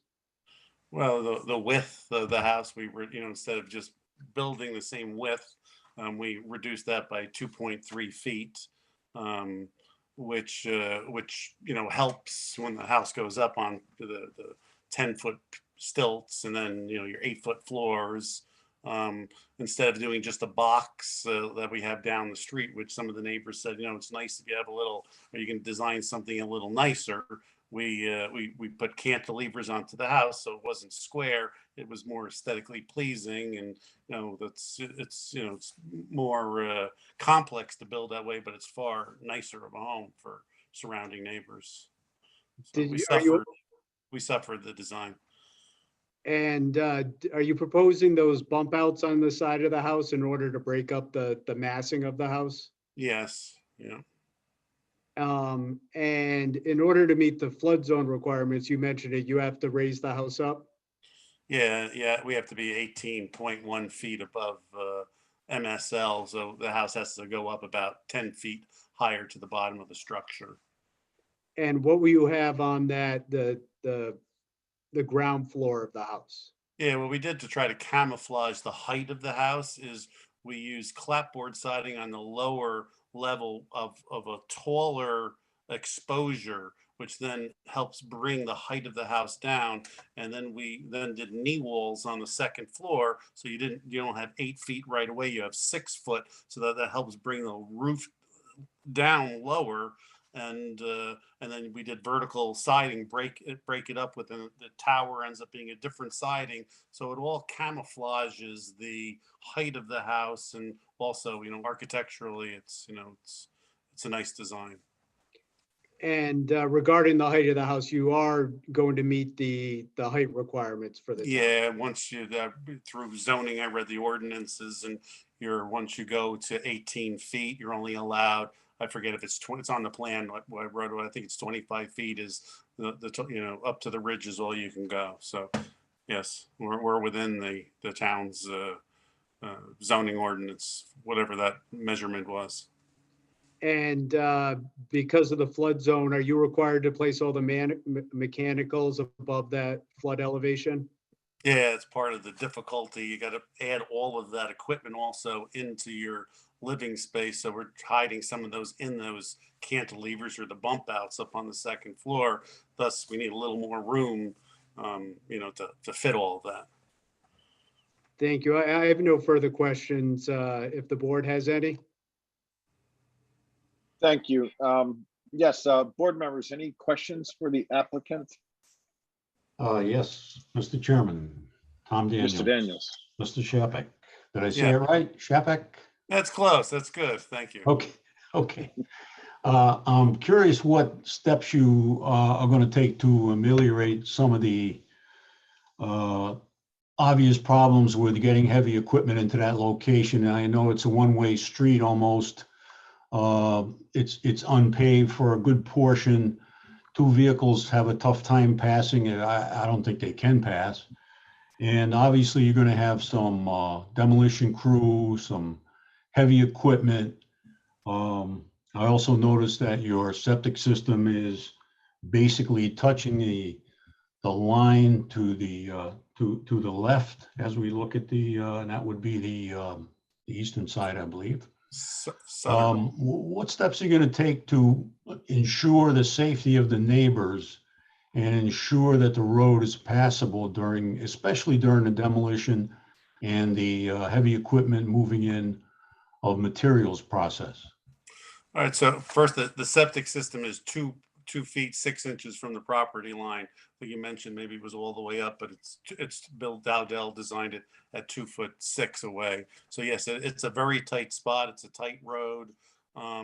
Demolition is probably the least of our issue, only because there's a dumpster and the house goes down in 1 day. So the demolition won't be, the toughest part is the delivery truck. So concrete, when the concrete truck comes in, they're going to have to, there's front loaders and rear loaders. So I'm not quite sure if we're able to get, front versus a rear loader. So depending on how the concrete comes, most of them are front loaders. They'll end up coming down the street to have their chute in the right direction. And then we're going to then have to, with flags, walk them down to the other part of Twin Peninsula, where there is a spot where you can turn around, versus neighbors. You can't be turning around in the neighbor's property with the weight of the concrete trucks or lumber trucks. So the biggest issue is lumber delivery, concrete delivery, and roofing material when that comes in, siding, sheetrock. So there's the house three houses down, similar in size. They probably came across the same issue, but it's going to be helping walk down the delivery trucks to the second part of Twin Peninsula and having them back back down a certain percentage of the way. It's a tight spot, obviously. Well, let me ask you this. Do you know if the adjoining houses, lot 6, lot 4, lot 2 are occupied year round? No, some of them are not occupied year round. We went up, we go up to the house, like 5 times this winter, and there's not a lot of houses. There are some houses, so I don't know the number exactly what you're saying, but there's the 2 people, I think they're a year round on that part. And then we'll see Paul, he's there, he goes away for 2 months. It's quiet in the winter. So we're also looking to hopefully start the process in the fall so that the hard part of the construction is done during the winter. But we'll see, do I get, approved? And 2, how long does the building department take? And so at a certain point, we're looking to have the heavier construction, concrete framing, and the shell going up in the winter months when there's less traffic in there. So I guess my concern would be for lots 2 and 4, which are two. If you're looking at your property from the 12-foot frontage, would be the property immediately to your left, and then the property just to the left of that. Are they year round? Nah, so the property, which is 113, 313, that's to when you're facing our property to the Right. left. They're only there from New Jersey. They're only there in the summer. By September, they're gone. So Okay. we also spoke with them about, like, they wanted to know when we're going to start construction, because they got a family member coming up in September. So we said we're going to be end of September, October. That's good. Paul on the left-hand side, not that I like to tell when people are in their house and it's a public forum, but Paul disappears in the winter time. So both neighbors right at that end. And then even the next house over, they're not there in the winter time. Okay, okay, that's good. So if the board were to put a restriction as to when you can do construction, say from September, mid-September through April, would that work for you? No, you could not, with the manpower in today's and the unreliability of construction materials, you would make it a couple-year project. Because one is there's shortages on siding, there's shortages on this. if you restrict a Yeah, I time understand. frame, and there's manpower too, so there's a shortage of manpower. So even though, you know, you collect, you know, it's going to be, it's a difficult task to build a whole house in that time frame. Well, my point is if delivery were to take place during those months and there weren't anybody in those adjoining residences, there would be really no problem or much less of a problem on an emergency basis where a truck was tying up the roadway. So Nope. if delivery of materials were to take place, then if you're constructing in the summer, that's I don't see an issue there. But I do see an issue if it's fully occupied and a concrete truck is blocking a road, or a flatbed with lumber is blocking a road, and somebody needs to get out of one of those 2 or 3 properties in an emergency. I see that as an issue.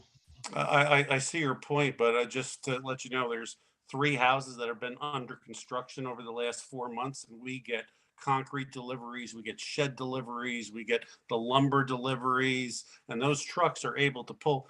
Even though the road looks very tight, when you actually look at the property line, but at least 5 feet on the grass on both sides of that is actually the town's road. That road is more 30 feet wide, even though you only see 15 feet. So the delivery trucks, they typically, I passed by the lumber truck several times on the houses 2 down from me that's doing some renovations in there, and they're bringing AZEK in there and pressure treated lumber. And so they're getting a delivery in the same kind of trucks that I'm going to get. So I don't really, it looks like it, but we get by, well, you know, this whole summer, you know, and in the spring, especially, they were, you know, there's 3 houses having construction being done, and it seems the lumber companies seem to, you know, just they pull off to the side a little bit. So the biggest thing is the concrete truck. That's it. That's the only, you know, that's the only real, you know, you can't pull that off to the side because then you're putting that weight onto the neighbor's grass. So the concrete truck is your biggest obstacle. And then once it goes down to the end of the road, it's not blocking the road at all. And then as it backs down, you could inconvenience somebody for 3 minutes as it backs down. So yeah, I mean, it's a concern, but I think you know, it's gonna work. Okay. If I could just note, I just checked, and Lot 2 is, according to the town's GIS, is owned by the town of South Kingstown. So it doesn't appear there's any house on that lot. Oh yeah, point.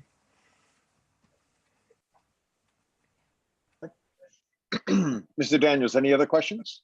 Or you looking through it? Not at this moment. And board members, any other questions for the applicant? Just a quick one for me. Maybe this is for Yes. John. John, just for the record, what's the lot coverage look like with this new house? And what's the requirement in that zone? Percentage. I know that answer. You know the, I okay. know that, yeah. Yeah. Somebody so- knows it. So it's a 6,200 square foot lot times 0.03 equals allowable 1,860, and the proposed is 1,610. So we're 250 underneath the allowable. All right. What's the total square footage of the whole house, including all the floors? 790 is That's just- 799. That's Is the the- footprint. Yeah, is the footprint. Yeah. So what's the total square footage of the whole house? I'm just saying, just for the record. 1610.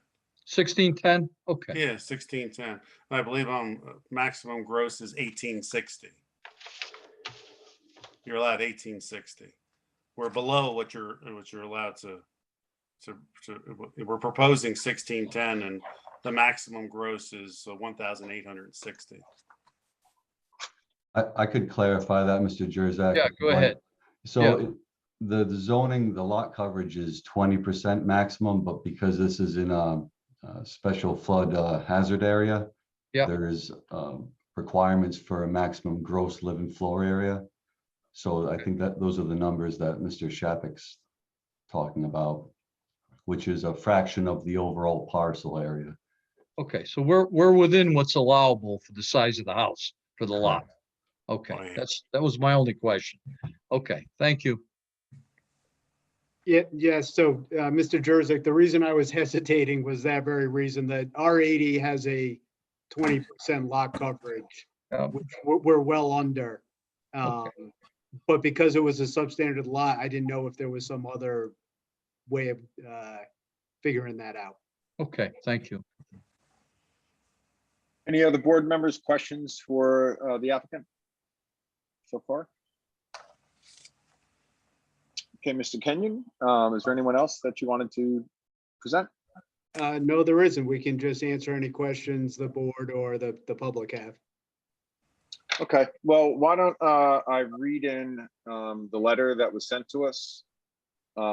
This is a letter that is from 17 Periwinkle Drive West, South Kingstown, Rhode Island, 02879, and it was sent yesterday, July 20th, 2021. It is addressed to Mr. Robert Cagnetta, Chairman, South Kingstown Zoning Board, 180 High Street, Wakefield, Rhode Island, 02879. And this is concerning the property that we're discussing now. It says, Dear Chairman Cagnetta, I am writing to express my concerns about 3 issues pertaining to this application, which requests significant variances. The application refers to honoring the original footprint of the structure, but item 5 in Attorney Kenyon's letter states that the proposed house on the OWTS plan has been modified as to size and location. The house will not be of the original footprint because of the variances being requested. If it were to be the original footprint, there would be no need for the variances. Therefore, I am of the opinion that DEM should review and approve the greatly modified plan and give its assent before the zoning board making its decision. Before the zoning board makes this decision, excuse me. DEM gave the assent to a smaller structure with different boundaries. The project was referred to as a renovation. The project is no longer a renovation. It is a demolition involving the construction of an entirely new 2-story and much larger structure. I'm concerned about the 2 proposed bathroom bump outs from the structural point of view. Has a structural engineer reviewed the proposed bathroom bump outs with an eye towards safety and structural integrity?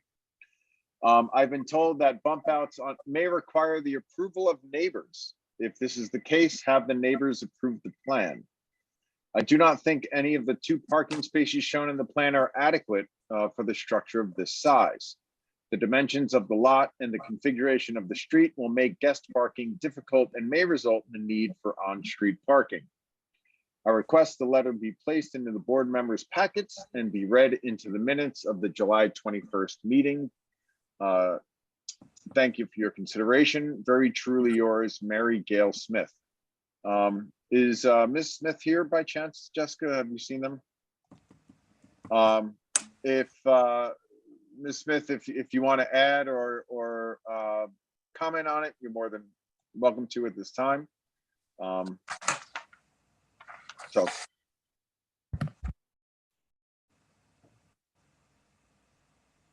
What's that, Jessica? I can't hear you. I wasn't muted, you could. Ms. Smith is present. Okay, does Ms. Smith want to talk? If raise your hand if you do. If you do, then does. Certainly. Okay, great. So please go ahead. I read it into the record, so if there's anything else you want to explain or questions that you'd like to ask, please go ahead. Thank you for this opportunity. I really appreciate it. No problem. I look forward to comments regarding the 3 questions. And I do have one more question as a result of listening to the information provided. And that has to do with the distance of the proposed structure from the border of Green Hill Pond. And on the site plan, I'm reading that it's 30 feet from the corner of the proposed house to the pond. And the request for variance for that part of the property, the rear, is 10 feet. And I don't know if that means that it's now going to be 20 feet from the pond. If someone could clarify that for me, I'd appreciate it. Okay. As well as, so along with those other three, you want to know about that back 30 feet. Okay. Mr. Kenyon. Sure, Mr. Chairman. So on the question that was just asked, the house is located 30 feet from the rear yard line. The zoning ordinance requires 40 feet, and that we're requesting a variance of 10 feet. As the applicant stated earlier, they're actually moving the house 1.5 feet further away from the pond than the existing one, which is a part of the reason we need the relief for the front yard and side yard setbacks. On the questions in the letter, we had provided the OWTS plan to show the location of the proposed OWTS, but the footprint that was shown on that plan of the house had been modified due to some of the potential concerns from neighbors. So trying to address those concerns, it was changed. So that's why I had noted that the house that we're proposing tonight is slightly different from the one that's on the OWTS plan. DEM doesn't really, they don't look, you can modify the footprint of the house on an OWTS plan. They're not too concerned about that. She had suggested we should go back to DEM. It's actually would be CRMC that is the next step. And as you know, we have to go through this process first before going to CRMC. So she's correct in saying it would make sense to go there first in case they modify the plans, but we can't. So we have to do the process the way we're doing it. Regarding the bump outs, I don't, she mentions they need approval of the neighbors. They need approval from the zoning board. And as you know, of course, it certainly helps to have the neighbors in agreement with that. So I don't know if maybe that's what she heard from someone, that my client maybe said, hey, it helps if you come and speak in favor of my side yard setback. And then regarding the parking spaces, they meet the required parking. There is a proposed garage. You know, they can't have any living area on that first floor. So there's plenty of space down there for cars or storage. And for structural, any structural oversight for the plans is not under the purview of this board. That is for the building inspector to determine the structural integrity of the design. That's correct. Okay. So Ms. Smith, does that address your questions? Yes, it does. Thank you. And I have one comment, and that has to do with the septic that's been approved by DEM. When I looked at exhibit in the Exhibit A section of the application itself, the site plan that I saw indicated that it was a renovation. And this is not a renovation. This is tearing down the property completely and building a much larger structure.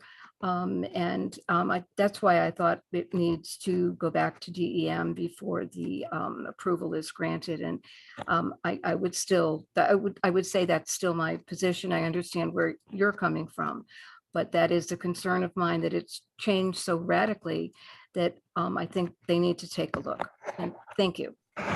And well, just so you, from what my understanding is, for any septic system, they're going off of the proposed bedrooms as to the size of the septic, not necessarily the size of the house.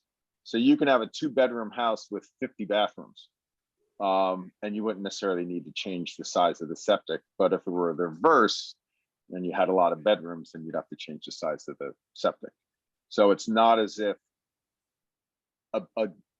a plan change would necessitate a review of the septic. Am I correct in that? I believe that's the case with septic systems. Maybe is that, yeah. Mr. Chairman, that is correct. I believe what she's referring to is the OWTS plan says existing 2-bedroom home to be renovated.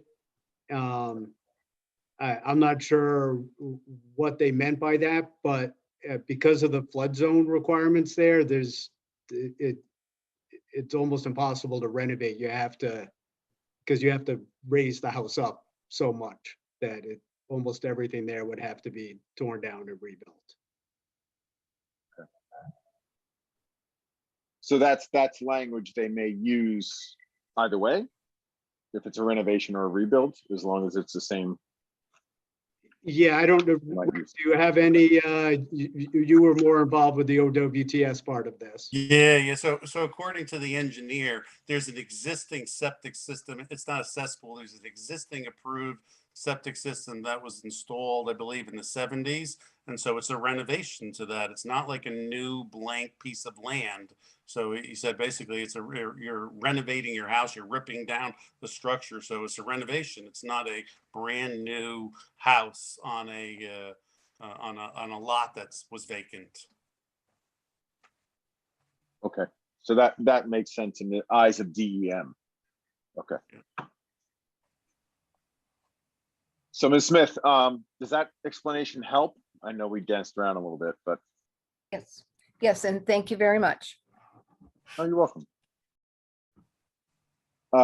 Jessica, since we're in this, is there anyone else out there that wishes to speak in behalf of this petition? There is Jeffrey Kahn. Jeffrey Kahn? Yes, and he is Okay. in. Hi, Okay. hello. Can you hear me? Hi, how you doing, Mr. Kahn? Yes. All right. Could you please spell your name? It's Jeffrey, Jeffrey, and then Cahn. And do you swear to tell the whole truth and nothing but the truth? I do. Okay, great. Go ahead, Mr. Kahn. What would you like to ask or say? Hi there. Hi. So thank you for inviting us here. And my family owns the house at 313, the one to the left from the road looking at the property. And we've been there for somewhat 40 plus years, and have enjoyed getting to know Rick and Tina, and in general are thrilled with our neighbors, and and happy that that they plan to put up what will be hopefully a house that will be beautiful and functional and serve to elevate the whole neighborhood. So I just want to say hi to Rick, and then I want to also thank the board for some of the questions, especially concerns about the construction, the timing of construction, the issues there.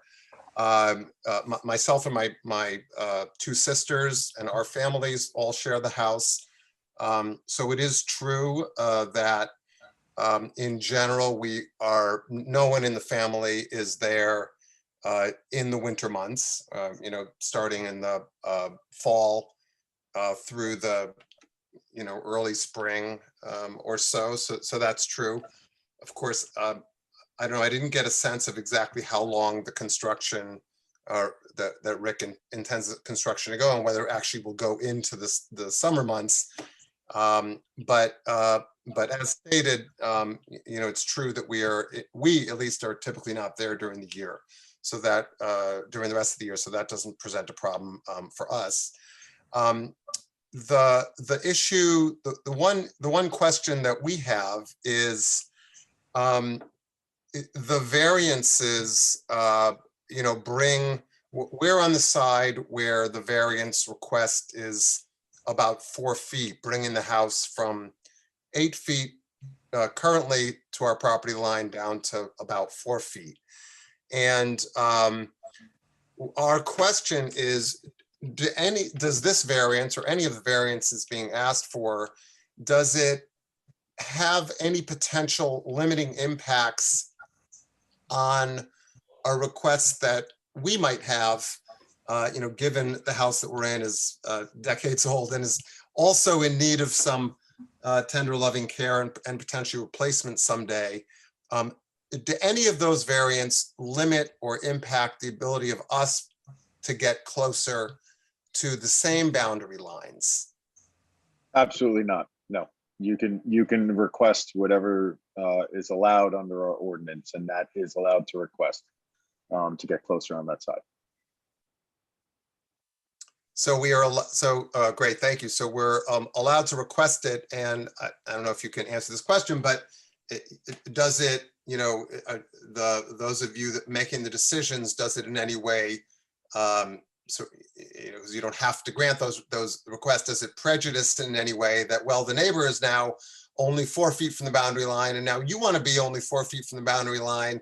Like, that's just not going to work. Is there an issue like that, or is that just not something to be concerned about? I mean, typically our concerns are people's use of their property, and if for some reason you being that close is going to prevent them from using it, then that's going to be considered. But them being close to you doesn't make it wrong for you to be close to them, if that makes sense. Got it. And is that, thank you. Is that also true, given that the septic system is, as Rick said, about 2 feet from our property, given the way septics work and flow, is that also true of the septic issue, not just the potentially construction above ground? That I can't speak of. I'm not sure, but from what I understand, they go vertically, not horizontally. But go ahead, Mr. Yeah, can I were speak? you going to say something, Rick? Yeah, hi, go for Jeffrey. it. Hi, Jeffrey. Yeah, Hi, Rick. so the septic system that's towards the south side, that's the holding tank. So basically, that's where your effluents go into. They then aerate, and then they get pumped up to the front yard. So the front yard is where they really leach into the earth.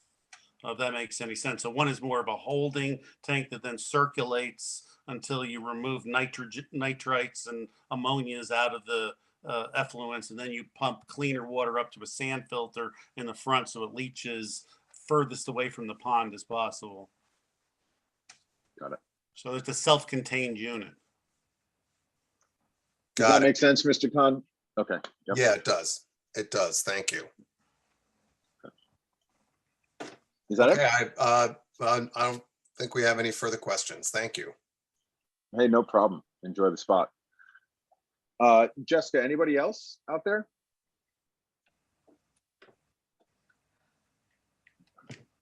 No one else has Nope. raised their hand. Okay, great. Mr. Kenyon, is there anything you'd like to add at this time before we go into discussion? No, I believe that's it. Thank you for your time. Oh, absolutely. Okay. Board members, they certainly talked about a lot on this. It's a very interesting lot. It doesn't seem like it's an easy way to build a house to begin with. So what's everyone thinking? Mr. Jerzak, we'll start with you again. What are you thinking? I don't have any problem with any of it. I wish that we didn't have this whole flood issue in this area, so we won't have to build so high, but it is what it is. It's a difficult lot. It seems like he's going to build a nice house. The neighbors don't seem to be adverse to it, so I'm not adverse to it. I can vote for it. Okay. Mr. Daniels, how are you feeling about it? Well, there's no question it's a difficult lot. It's a piece of pie. It's unbelievable to even think about making it work, but I have no objection. I think the applicant has done his best to put forth a good plan. Great. Mr. Rosen? Yeah, I agree. I was out there and saw the lot. It's unbelievable that I could barely walk into the front of the damn thing, so. I have no objection. Okay, Mr. Charkowitz? Objection. No, okay. And Ms. Walsh, anything?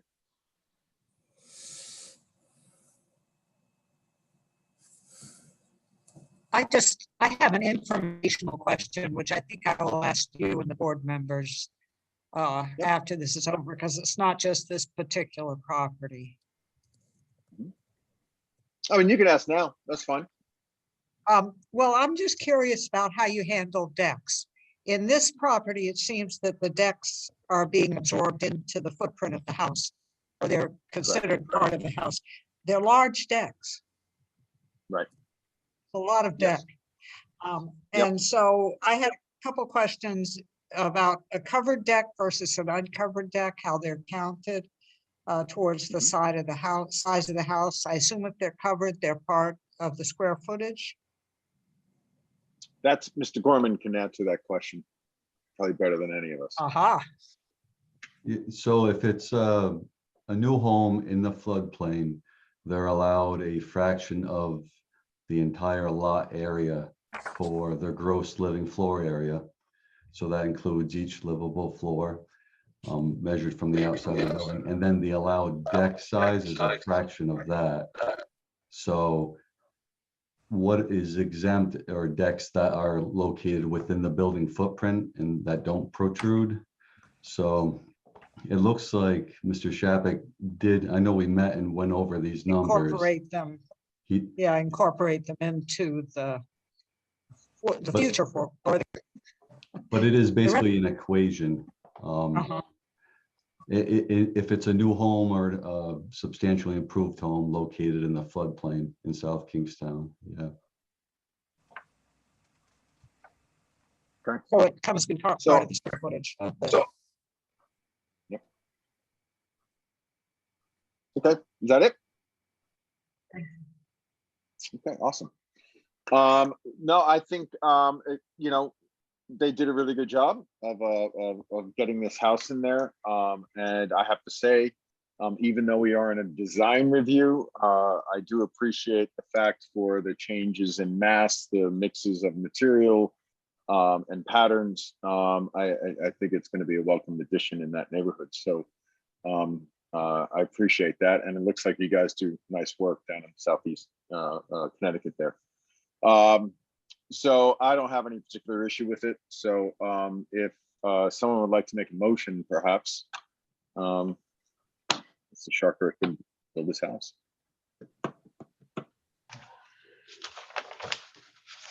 Mr. Jurczak, I guess I'll do it. Thank you, Mr. Daniels. Sounds good, Mr. Daniels. All right. This is a motion to approve the petition of Richard Shapik, who is representing DNR Shapik LLC for premises located at 311 Twin Peninsula Avenue in South Kingstown, better known as the Green Hill District.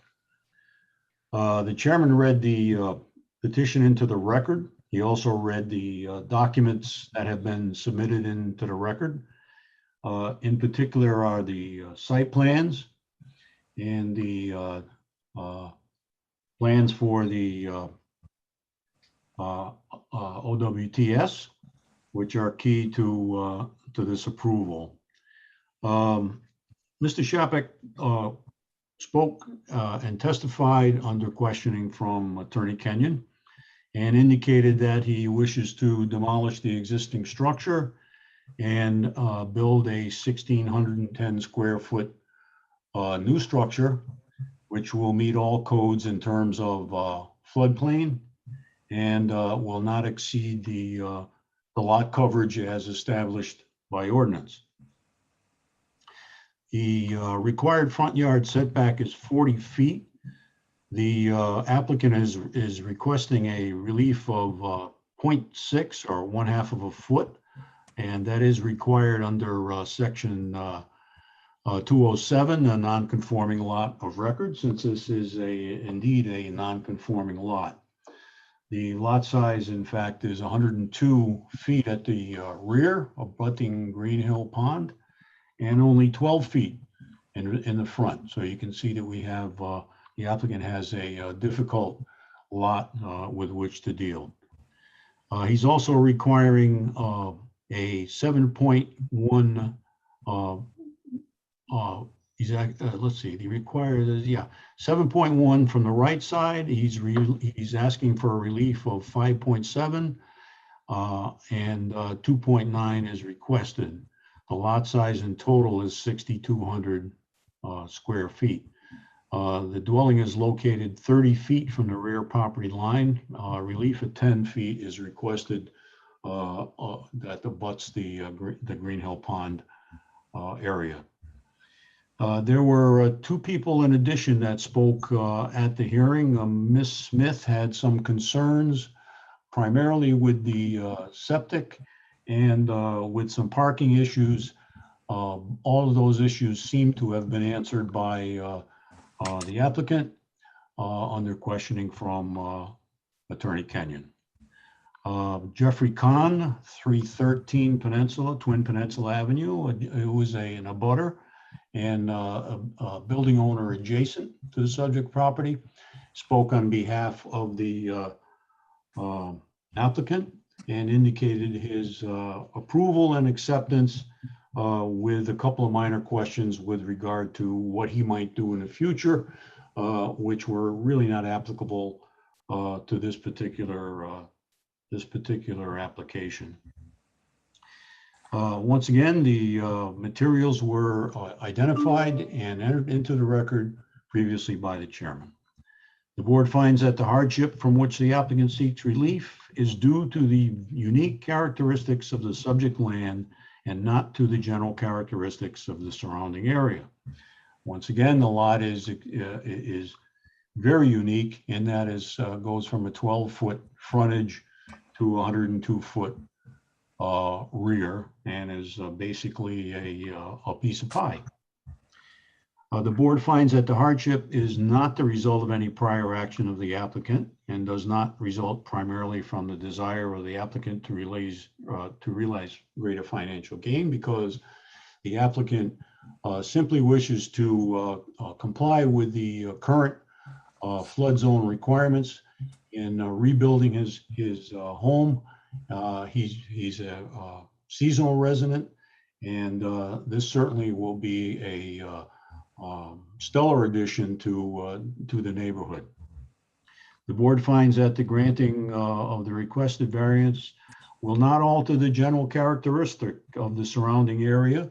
Once again, we have very nice homes in that area, and this will certainly add to the character of this particular unique location.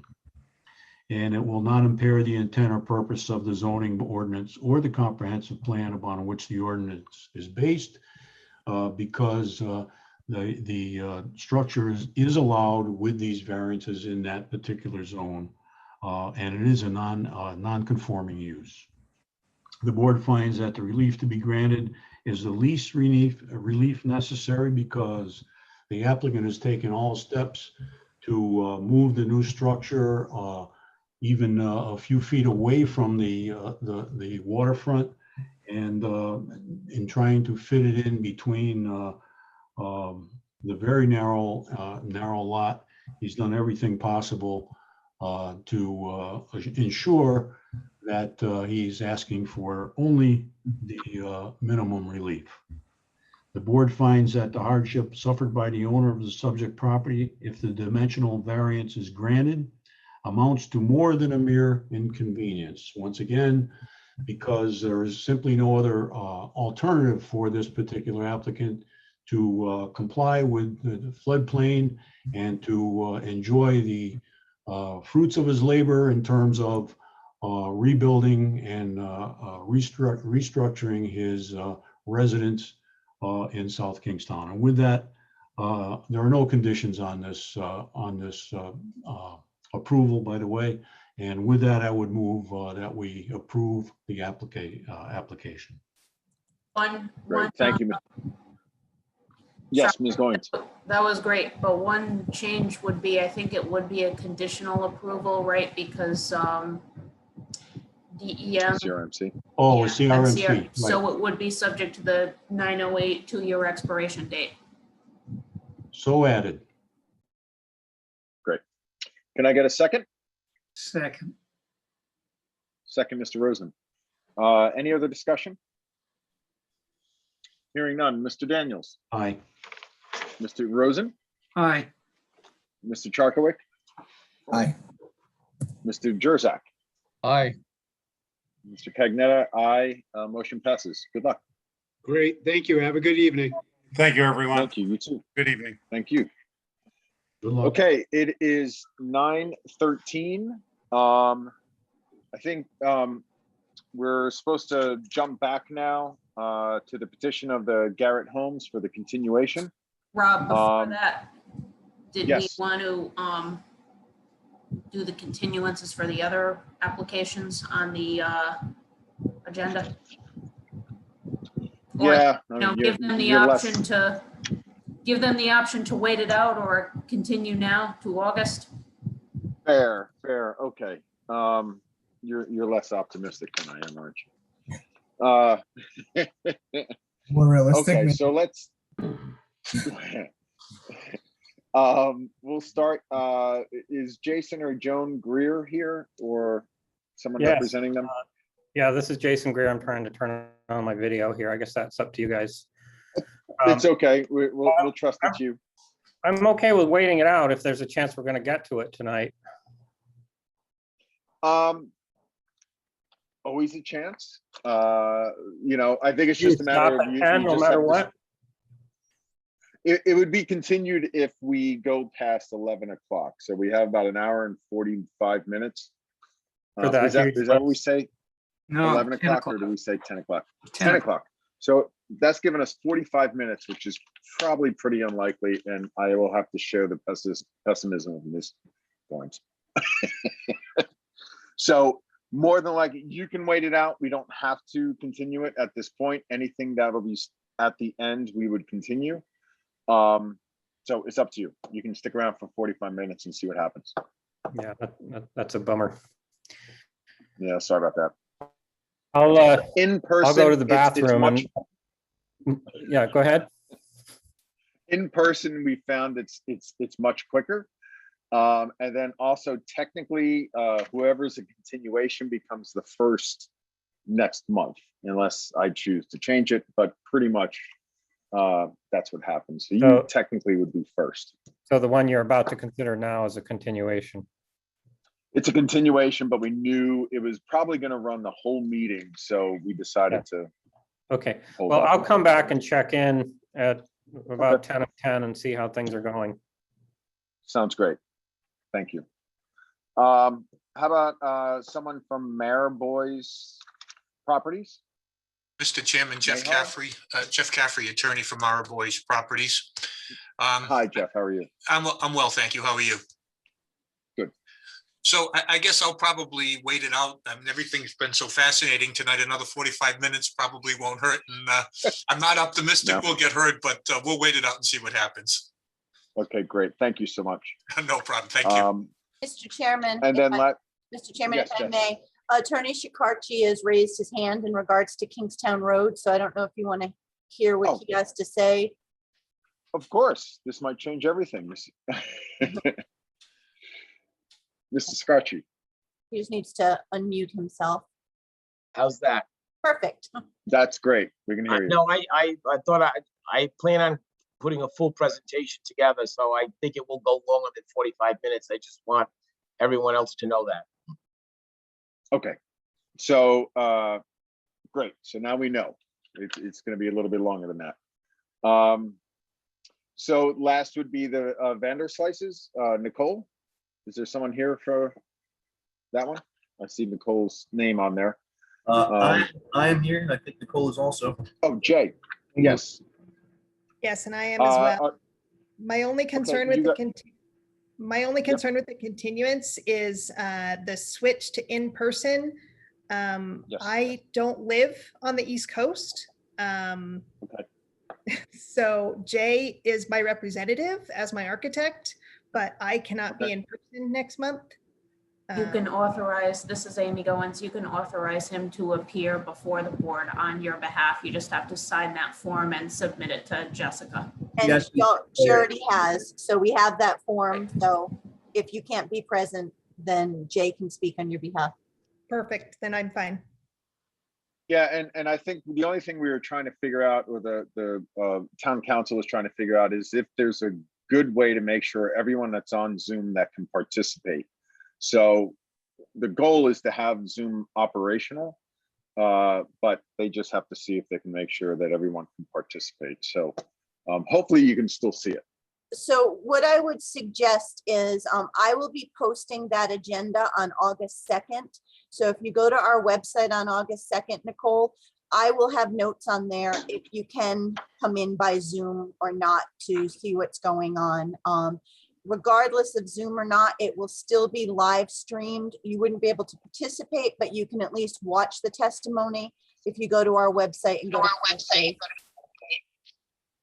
Okay, thank you, Jess.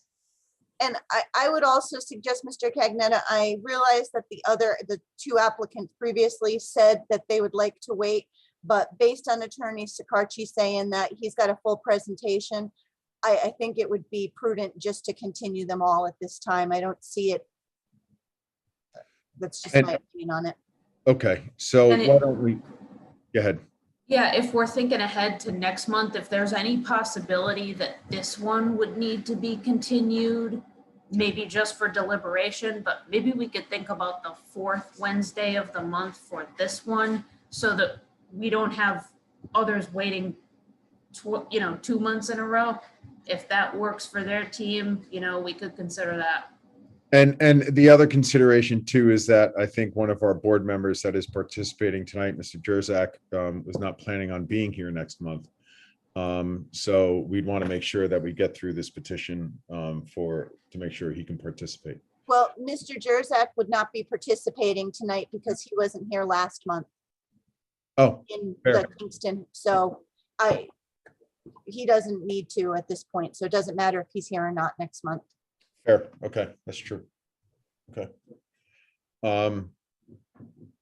Okay, so can we, do we have to do a continuation individually instead of grouping all three? You can make it as one motion, and this is just due to time constraints, the board is going to continue, and just read for the record each property address and applicant name, please. Okay. And I can't make that motion, right? No. You can make that motion. So I'll make the motion to continue the petition of Jason and Joan Greer of 487 Pond Street, Wakefield, Rhode Island, 02879 for a dimensional variance. And also a continuation for a petition of Mare Boys Properties for 286 Pearl Street, Cortland, New York. Oh, actually, I'm sorry, the property is located at South Kingstown Assessors Map 87-3, Lot 5-56. And it's at 689 Succotash Road. And then also a continuation of the petition of Nicole Vanderslice. And that property is located at 240 Cards Pond Road in South Kingstown, Rhode Island. And the three of these are needed to be continued based on time constraints that the board has, and will be heard at the next month's board meeting, which is August 18th. August 18th, 2021. So does motion was made. Is there a second? Second. Okay, of course, we'll say Mr. Charkowik made that. Any other discussion? Hearing none, Mr. Cagnetta, aye. Mr. Charkowik? Aye. Mr. Jerzak? Aye. Mr. Daniels? Aye. Mr. Rosen? Aye. Motion passes. We'll have a continuation until next month. And Just to cover a couple other points of business here before we start with Kingston Road. I don't know if we wanted to do, I know last month we continued the election of board members because we were waiting for Rick. Yes. Wanted to do that now, I would say Rick could probably leave the meeting after that because he didn't hear testimony last month. He won't be voting in tonight's Kingston, so if he wants to leave, but I would say we do the election of officers quickly before, just because we did continue specifically so he could be here. We want it to be a quick coup. So we have two positions, the vice chair and the chair that are to be to make nominations for. Can I make a nomination? Please, sir. Nomination for chairman, Robert Cagnetta, and for vice chairman, Thomas Daniels. Okay. There's a motion made. Can we get a second? I'll second that. Second by Mr. Rosen. Any discussion? No? All right. Mr. Jerzak? Aye. Mr. Rosen? Aye. Mr. Charkowik? Aye. Mr. Daniels? Aye. Mr. Cagnetta? Aye. Okay. Anything else, Jessica, that you wanted to cover? No, I would say if Rick is going to leave, you should just address the fact that he's going to leave the meeting if he's choosing to. And then I think maybe we should take just a quick 5-minute break before we get into this, just to give everyone 5 minutes. Okay. So if Mr. Jerzak, if you are in fact leaving the meeting, I want to thank you for your service and all the time that I've had an opportunity to learn from you and watch you all these years. And just to thank you very much for all your time on the board. Just as a point of order, Mr. Cagnetta, I will be here for 2 more months, August and September, but thank you for your, kind words. Maybe we can twist your arm to stay. Okay, well, thank you for your kind words, but I am leaving right now. Okay, you do that. Okay, good night, everybody. Good night. And let's take, it's 9:25 now, so at 9:30, we'll come back. Congratulations. Thank you. Hard fought. Tough battle, Mr. Chairman. It's a tough crowd. Yeah. Congratulations to you too, Mr. Daniels. Thank you very much, Casey.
We're not allowed to bring our dogs in next month.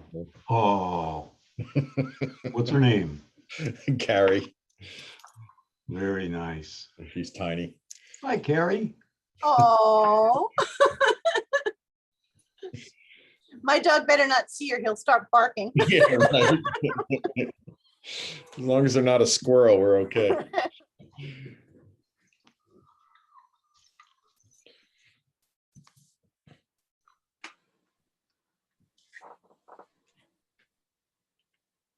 So Jess, have you you guys all back in the town hall now?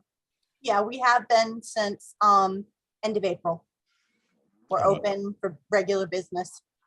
Yeah, because I know I didn't know if you guys were staggering or anything like that, but okay. Nope. Is Rick not coming back, or is he going to be here for the September meeting? August and September. He said he's not going to be here for August, right? No, the next 2 meetings, he said he would be here, is what I. Oh, thought he did. said. Okay. And then we're back right where we were a few months ago. Yeah. Oh, you meaning with only Yeah, with only 5. only 5, yeah. I can recruit anyone. But so far I doubt it. A little more experience will help.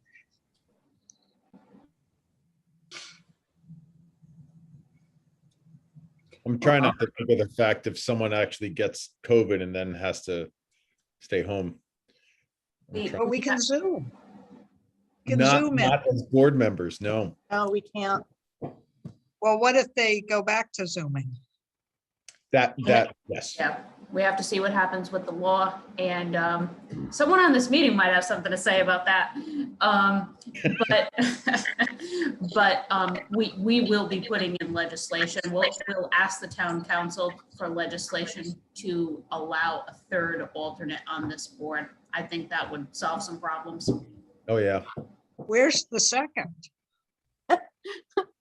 We're looking for them. I would point out that the House of Representatives passed a bill that would allow Zoom hearings for the next 3 years, past the Senate. Just in case anybody was asking, Amy. Wait, let me write that down. That's Yep, duly noted. Thank you. Thank you. Okay, is everybody back? That needs to be. Okay, it is 9:32. The meeting is back in session. And we have the continuation of the petition of Garrett Homes, LLC, 59 Field Street of Torrington, Connecticut, 06790. And this is a continuation. We had asked for some revisions to the traffic report. So we'll start with that. And we certainly, I think over the month, I certainly had a chance to look back at the planning board's decision and how the planning board had worked through the issue of traffic. And so this is going to come up and we'll talk about it. But we'll see if the applicant wants to discuss that as well. Attorney Seacroce, I'll leave it to you. Thank you very much. Good evening, Mr. Chairman, honorable members of the South Kingstown Zoning Board. For the record, Attorney K. Joseph Seacroce, representing the applicant this evening. I know this was a continued hearing with another attorney from my office last month. I'm not going to go through a full presentation of stuff that has already been presented to the board. That's still very much on the record. We did, I'll just go through a very brief synopsis. This is our second go around, as you all know. We tried this 2 years ago, the year before COVID. We received planning board approval. We were denied by this board. My client went out, he acquired the abutting property, redesigned it to a better site plan, better parking. And we went through numerous hearings and revisions, working with staff on a planning level to obtain planning board approval. We are now, I believe, if my memory's right, it was unanimous. We are here before you tonight. There were some questions that came up at the last hearing regarding traffic. We have our traffic expert with us. It's Michael Dion from B&L Companies. I'd like to introduce him. He was the author of the traffic report. Let him give a very, very brief synopsis of how we prepared the report, and then turn him over to any questions from any of the board members. And then we'll be able to answer questions as we go forward on any aspects of it. I have the project engineer with me as well, Matt Burton from BL. I also have the owners, the Eucalitos, on here as well to answer any questions. And I'll certainly do my best to hopefully give the board enough information. And I'm going to be optimistic to come to a conclusion tonight, if that's possible. But if not, I will be there in person in August, so I have no problem doing that. So thank you, and I'd like to present Michael Dion from BL Companies engineering firm, who's a licensed professional engineer. Okay, Mr. Dion, could you please state and spell your name for the record?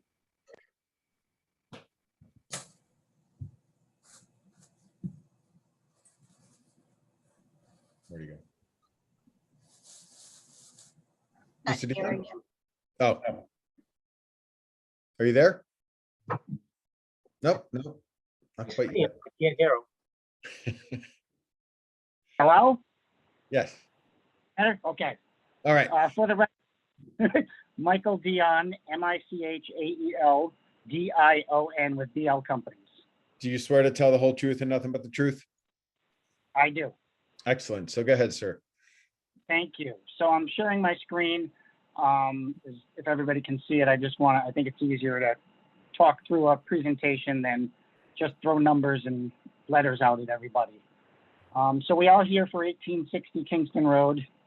It is going to be 7,545 square feet of retail. And I do have a location map there. So what we did for the traffic study, now this was actually done back in 2019, as everybody's aware, pre-COVID. So we did traffic counts at 2 intersections, PM and Saturday shopping hour counts, because that's when this building is most busy. And what we did is it was brought up about the counts being in May and school not being in. So we did supplement those counts with a traffic study from November of 2019 when school was in session. And when we compared the two together, if you see the report, the counts in May were actually higher than the counts in November. So we actually, in order to alleviate some concerns, used our volumes and increased them by 5% just as a courtesy or giving to the town to make sure that we are trying to incorporate as much traffic as we could out there. We also did a photographic inventory and a field visit to verify the lane arrangements at the intersections and the geometry. And for our traffic analysis, what we did is we took those 2019 volumes and we projected them out to the year 2026. And in the bullet there below, you can see I compared May of 2019 to the November 2019 volumes. But what we did is we projected everything out to 2026 to give what we call our horizon year for the traffic, so that will incorporate any other growth that might happen out there. We grew the traffic by 0.5% per year for the 5 years or 7 years. And there was also brought up a question about any other background developments. And we did find 2 in speaking with the town that we did include in our traffic. And what we do with that is that becomes what we call our background traffic. So this would be our 2026 no build, and it's, projected out 7 years. It includes those other developments that were previously approved. And what we do with that is we then take the sites the traffic that is going to be expected to be generated by this site. And we take that amount of traffic and distribute it to the network. And a site of this size and of this type, I have on the screen that it would be projected to generate 52 trips in the PM peak hour and 73 in the midday peak hour. But what happens with that is, according to the Institute of Transportation Engineers, there's a percentage of traffic that's already on the road that this is not their destination. So what that means is a pass-by traffic And that is cars that are already on the roadway driving by and they're on their way home and they stop at the store on their way home and they're passing by. So that's where that 30% comes in. So when you take that out, you're actually looking at 36 trips and 51 trips. It was brought up to my attention that somebody had gone out and counted trips at the Dollar Tree in the Salt Pond Shopping Center. And it was said that there were 71 trips counted. And according to the Institute of Transportation Engineers for this variety store, what they do is they have a number that it's been the Institute of Transportation Engineers trip generation manual. It's been around since 1976. So it's got 45 years of data backing it up. And they came up with a rate of 6.84 trips per 1,000 square feet of store size.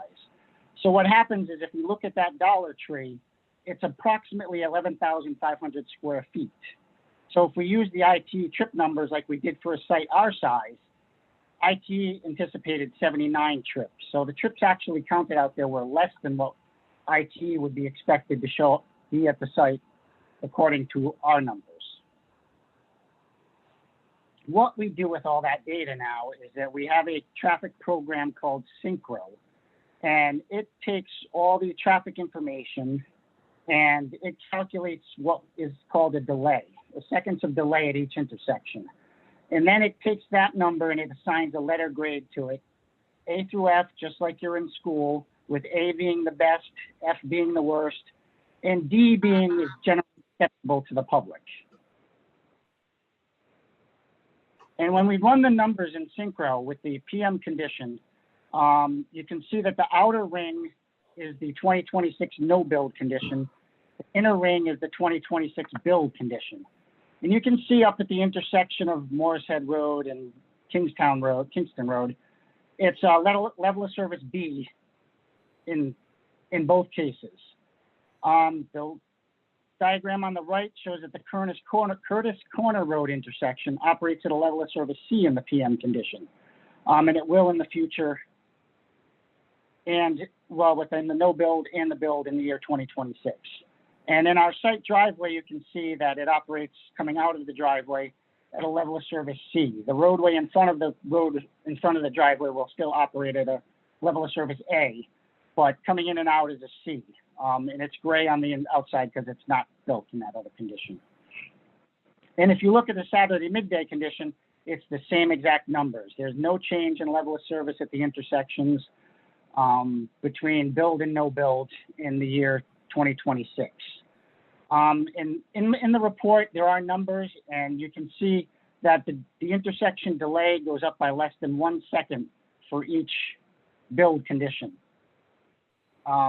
So just quickly in conclusion, any degradation in capacity or additional delay at the intersections is negligible. It's less than a second of added delay. And we would just recommend that, stop signs and stop bars be installed at the site driveway as they are called out on the plan. Good. And I'll leave it to any questions or turn it back over to the lawyer if need be. I'm going to make you, thank you, Mike, for that very thorough analysis of how you came to your numbers. Just offer you availability to any and all board members or even staff members or lawyers who have questions regarding traffic. Okay. Board members, any questions? I'm ready, Mr. Chairman. Yep. I have some questions. Please. Good evening, Mr. Dion. Good evening, Mr. Dion. Good evening, sir. What do you define as peak hour? Is it the 4 to 6 hour, or is it 1 hour therein? What is it? The peak hour is 1 hour between 4 and 6 p.m. So it doesn't have to be 4 to 5 or 5 to 6. It's actually could be, 4:45 to 5:45. It's 1 hour within that peak. So the PM peak we did look at 4 to 6 p.m. and the Saturday shopping peak we looked at 11 to 1 p.m. 11 a.m. to 1 p.m. Okay, and in calculating your peak hour trips, you used empirical and historical data as opposed to any real-time observation? We use the IT trip generation manual data. That is the standard practice. As I said, it's the trip generation manual has been published since 1976, and they have data that they bring in. It's updated every few years because it's on the 10th edition, but they do empirical studies and they get traffic counts from, there's got to be a few hundred different land uses in there that they come up with numbers for. And as you can see, I'm not sure which person, but somebody went out and counted at the Dollar Tree, and the numbers were within, it was 71, somebody counted, and we had, if you look at IT, it's 79. So it was actually more conservative using the Institute of Transportation Engineers.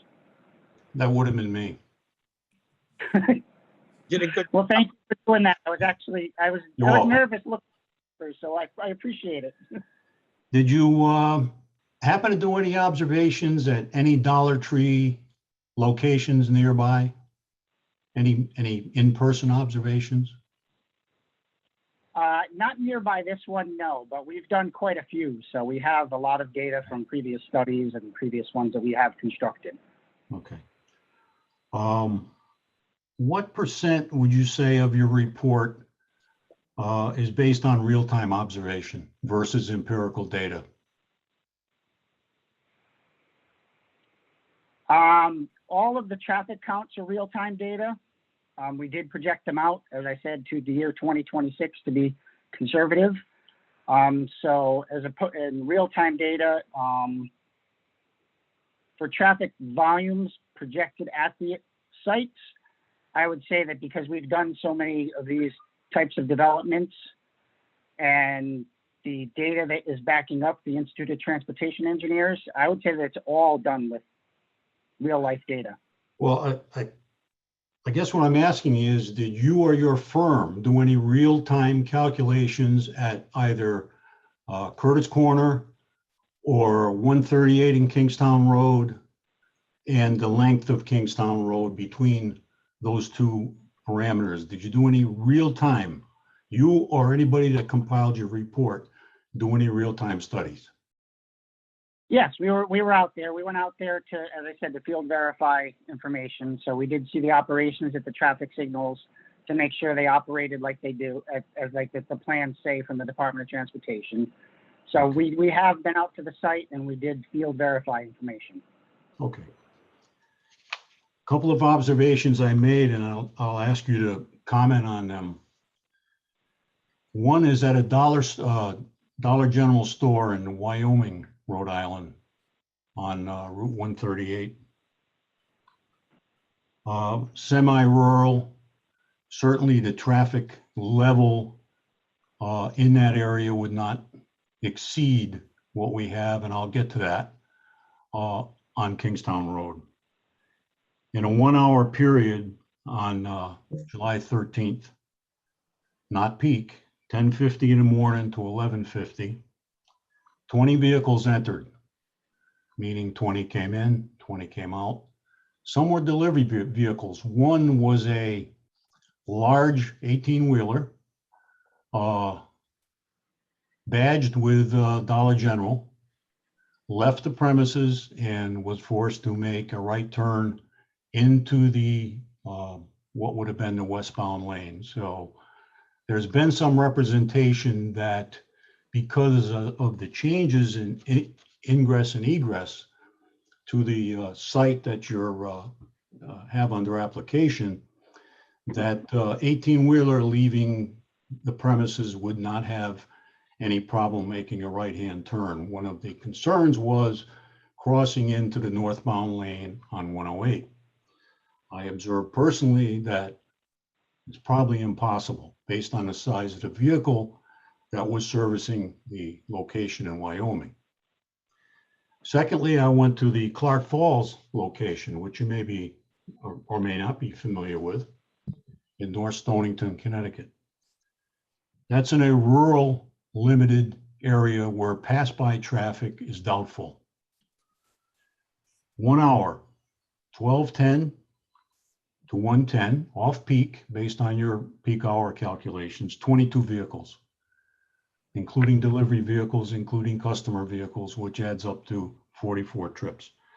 Both of those particular counts, if extrapolated out, exceed the peak hour traffic that you predict on a much higher volume roadway. And let me get to that. In 15 minutes on 108 Kingstown Road, adjacent to the project site, between 10:30 and 10:45 on the 20th, 15 minutes, there were 212 cars tripped by the site, 212. Now, if I look at your last table on the report, which seems to me to be the definitive table, you have a count of approximately 957 vehicles passing by the site in a 1 hour and 45-minute period, 957. If I do the math, 15 minutes by 212, that would be 6 15-minute units. We come up with 1,485 pass-bys, far in excess of 957. My point being that I cannot realistically accept the counts based on my personal observation, both on your peak hour trips and your peak hour entrances and exits from like businesses. And you can comment if you wish. Tom, I have a question for Mr. Dion that may or may not help. And the question is, can you comment on industry standard and the general practice of traffic experts with regard to those counts that are in this manual, or, you know, the accepted counts for the different uses? Do those represent averages, you know, over seasons? So for example, someone might, as Mr. Daniels did, observe counts that vary drastically from, you know, what the expected count. Is it fair or not fair to say that the counts take into account perhaps seasonal fluctuation, or and if you could explain that, I think it may, or again, it may not help clarify the issue. Yep. So the Institute of Transportation Engineers, as I said, has been collecting data for this manual for 45 years. And it does represent an average. So you are going to fluctuate, just like the traffic on the roadway is going to fluctuate over the course of a year. This is a snapshot of one day that was taken. So it's, you know, you are going to have times, especially around Christmas, that you'll have more traffic. But, you know, so this, as I said, this is an average. So it's an average day of what could happen out there. And Mr. Daniels, just one quick thing, our figure 7 in our report, which is our 2026 build condition traffic volumes, we actually, in front of Mike, the site. can you put that on your screen, please? Can you put that on your screen so we can all see it? So this is our figure 7 in our report. So in front of the site, you can see the traffic driving by the site is actually 1,195 cars we have driving by in the PM. And on a Saturday, it was 994. So this is based on the traffic counts that we did have. And then we projected out to 2026. So again, Amy, I guess the projection I made was far in excess of that, based on a 15-minute observation. 15 minutes, that's all. I could have stayed there for 4 hours, 3 hours. I could have gone back in peak. I would guarantee you that if I went back in peak, it'd be higher. This was off peak, mid-morning. And you know, that I'm not sure when you did it, but that could also be a COVID related thing. You will find that at this time, there's a lot more people on the road during the day instead of in the peak hours. A lot of people are working from home and going out during the day. I noticed that when I go to the Big Y during the day, because normally I don't go there, but I'm home, so I go there during the day, and it's crowded. And then at 5:30, it's not crowded because there are not as many people on the road stopping by on their way home. I did it on the 20th, which was a day ago. So there is a COVID factor, I think, that would have to be factored into that with the daytime traffic. Well, my observation anyway is that 108 is certainly a heavily trafficked road.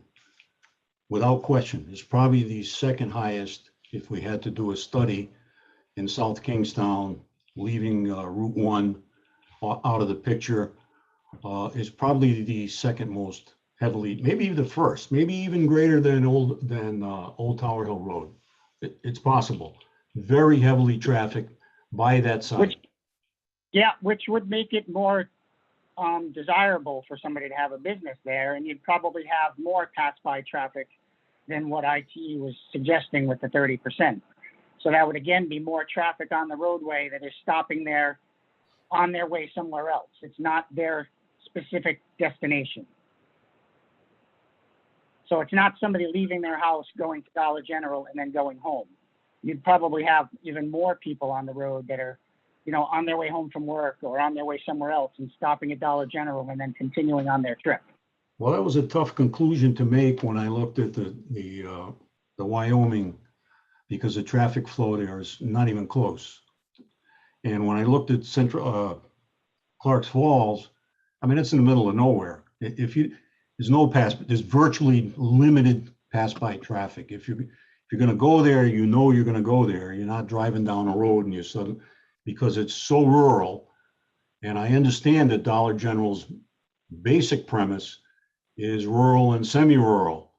And the move to this particular location, based on what I know about their corporate structure, is unique and different because it places the structure in a high volume, high traffic area. That's my observation anyway. That's all I have, Mr. Chairman. Thank you, Mr. Daniels. And I don't know if this sort of, Amy, I don't know if you want to help me with this. Like, is this a good time to sort of bring up sort of what was discussed within the planning board? Yeah, I don't know if it's the right time at some point, because unfortunately, as you know, I also wasn't at last month's meeting. At some point, I would like to speak to the board about that issue and about the general rules with expert testimony. So either now or later. Yeah, I mean, and okay, now might be best because what my take when I was listening to the planning board considering this, they talked about the traffic at great length, and what they seem to draw the conclusion of, which I'm sure you can explain better, is that this was, that route is designated as an industrial zone, and in designating it as such or a commercial highway rather, is assuming that there's going to be a certain traffic flow with that general zoning, that and the one thing, the phrase that they use is you can't blame the last one in if everything in there is a permitted use, right? And so I'd probably just go through the whole thing and probably just let you shoot a start. No, that's perfect. I wouldn't change what you said at all. So right, as we know, the planning board granted advisory development plan review. They had, no major issue with the traffic study and the conclusions. I mean, it is correct, right? This is here on a special use permit. So the idea is conditionally permitted, provided the proposed use meets all of the conditions set forth in the ordinance. So there should be some, it should be assumed that the council felt in theory at least, the commercial business like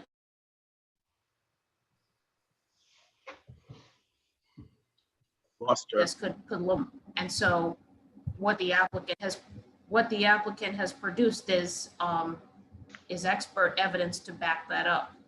So So the start- courts have start- said that with regard, yep, I was gonna say, start that over because there was a slight interruption so sorry, yeah, terrible Okay. Wi-Fi here.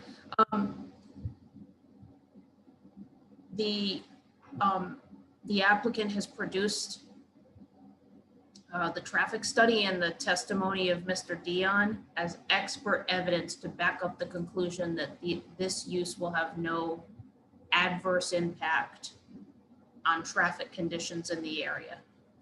And first point is the courts have said that traffic is a subject on which you do need expert evidence. And courts have reversed zoning board decisions where the board gave greater weight to lay testimony, right? Non-expert testimony, people living in the area, because there is a science to this. I don't know, art or science, but there's a science to traffic studies. So the courts have said in general that when you have expert evidence that is not contradicted by another expert, that it's considered reversible error for a board to reject that. Now, there may be times when a board can reject it. Now, one, of course, if it's controverted, right? If there were objectors here who had another traffic expert that came to different conclusions, that's a different story. If there were an independent reason to doubt the credibility or the, the weight of the traffic study, that's another potential reason to discount the conclusions. Finally, when board members, give less weight to an expert conclusion based on their own personal observations, like Mr. Daniels did, it may be that's a decision that might hold up in court, provided that the board members, put their reasons on the record. But you have to be careful, and traffic is always a subject where you have to tread lightly when experts are involved, because at the end of the day, the courts have said that zoning boards need to give weight and conclusive weight when expert testimony is not contradicted. So there may be reasons that Mr. Dion can explain, and I think he did try to explain some of those. There may be reasons why the numbers in the report might differ from numbers that you or I or any one of us could observe. But at the end of the day, what you have is his conclusion that the road can handle the use and that the traffic impacts will not adversely affect the surrounding area. So that, I think, is what you should focus on in considering this application. And notwithstanding, there are other properties that are still vacant on that road, right? And we all know, in areas with traffic issues, people will always bring up, well, we've got a traffic issue already. So it's not, the question for the board is not, is there too much traffic already? It's, would the addition of this use create adverse conditions on traffic? And those conditions be mitigated in any way? That's what the traffic expert is here to address the board on. Mr. Chairman, if I may, I just would sure. ask that you make one correction. Yep. This is not a commercial zone, it's mixed use. Thank you. Yes. Thank you.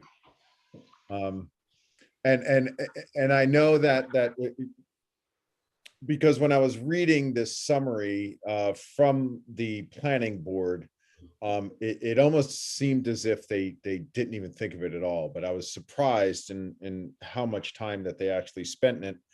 Almost in the same way we are in sort of discussing the intensity of the road.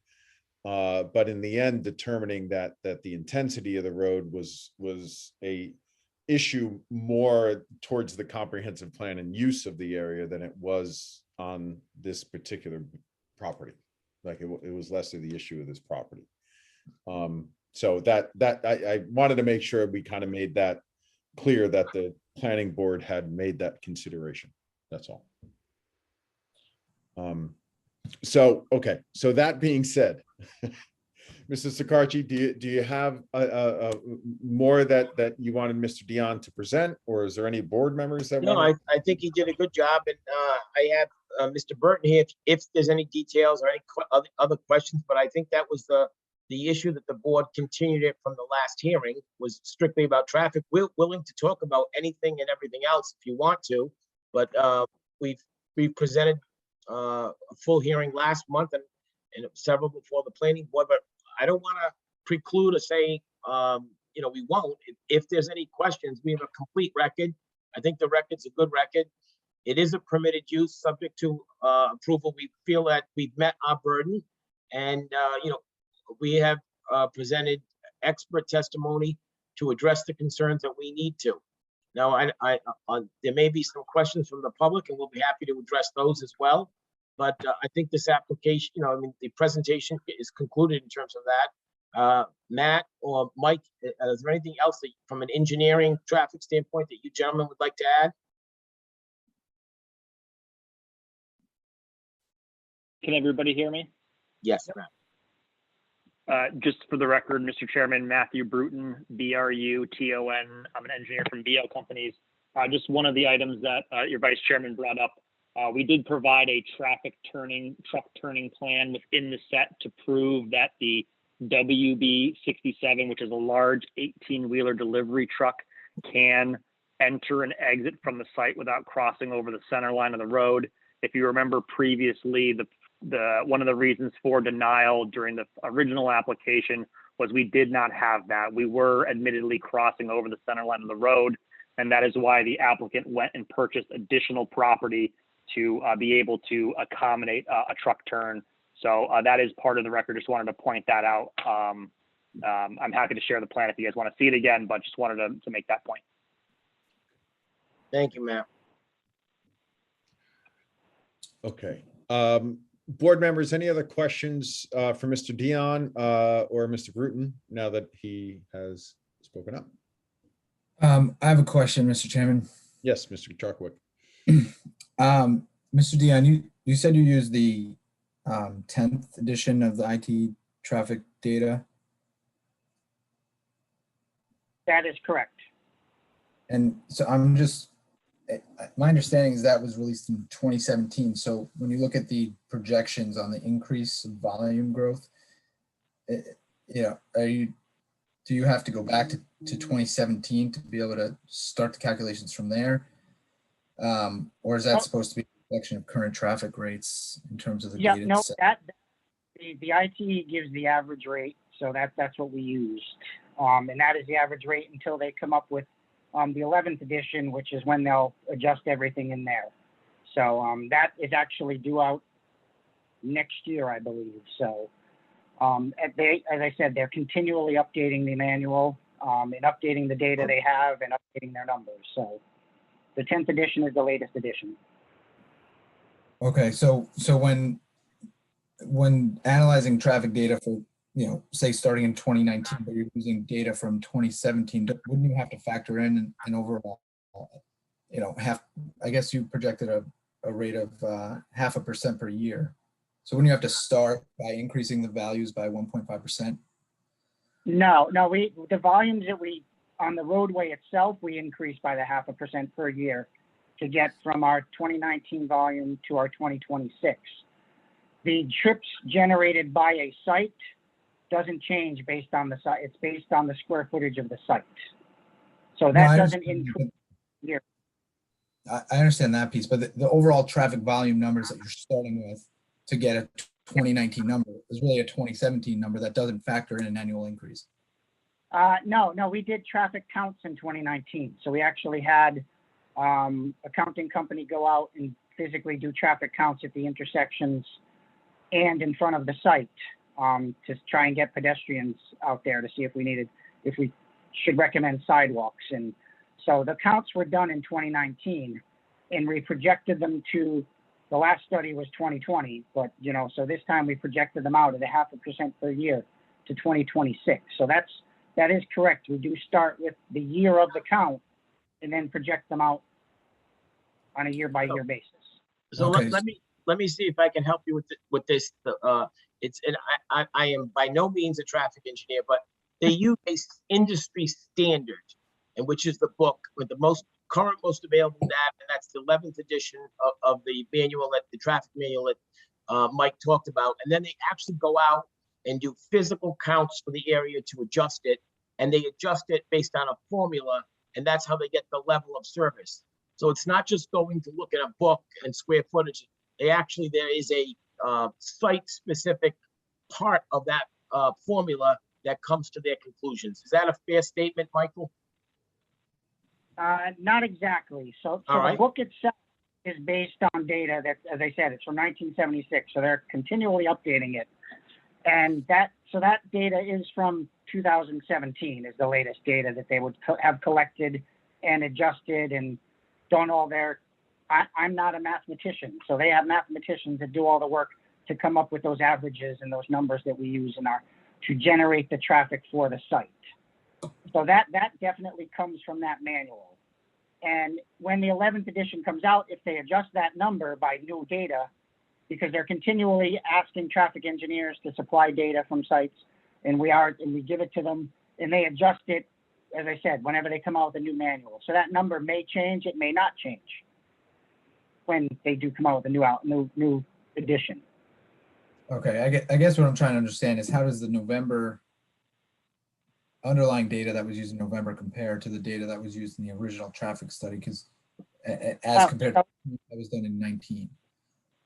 So we had actually, the question was is that, we had done our traffic counts in May, school had just gotten out. So we wanted to verify that the volumes were appropriate. So we did speak with another engineering firm, Beta, that did a study out here that counted the same intersections we did. And their study was done in November of 2019. So we compared those numbers, the November of 2019 numbers, to our May of 2019 numbers. And our May numbers were actually the same or higher. So when school was in session at the PM peak and the Saturday shopping peak, the numbers were higher with our study. So we adjusted them up anyway. We just added 5% before we started adding the 0.5% per year to get up to 2026, so that we were trying to be more conservative for the board. Right. Okay, I understand now. Thank you. Sure. Okay, any other board members, questions for any of the participants so far? Okay. Jessica, was there anything new sent in terms of letters? It was only that one, correct? Ooh. Was there a new one? 1 second. Just have the same one twice, which I know it's not that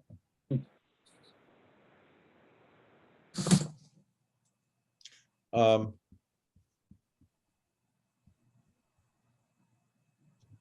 But I think of that letter from last month, seems like just in this conversation, we've addressed some of the concerns about increased traffic levels. So, Mr. Chairman, Attorney Frank Lombardi from who's representing Southwinds Condominium, he sent a letter July 15th, 2021. Do you have that one? Could you read that in the record for me and I'll. Give me one moment. Yep.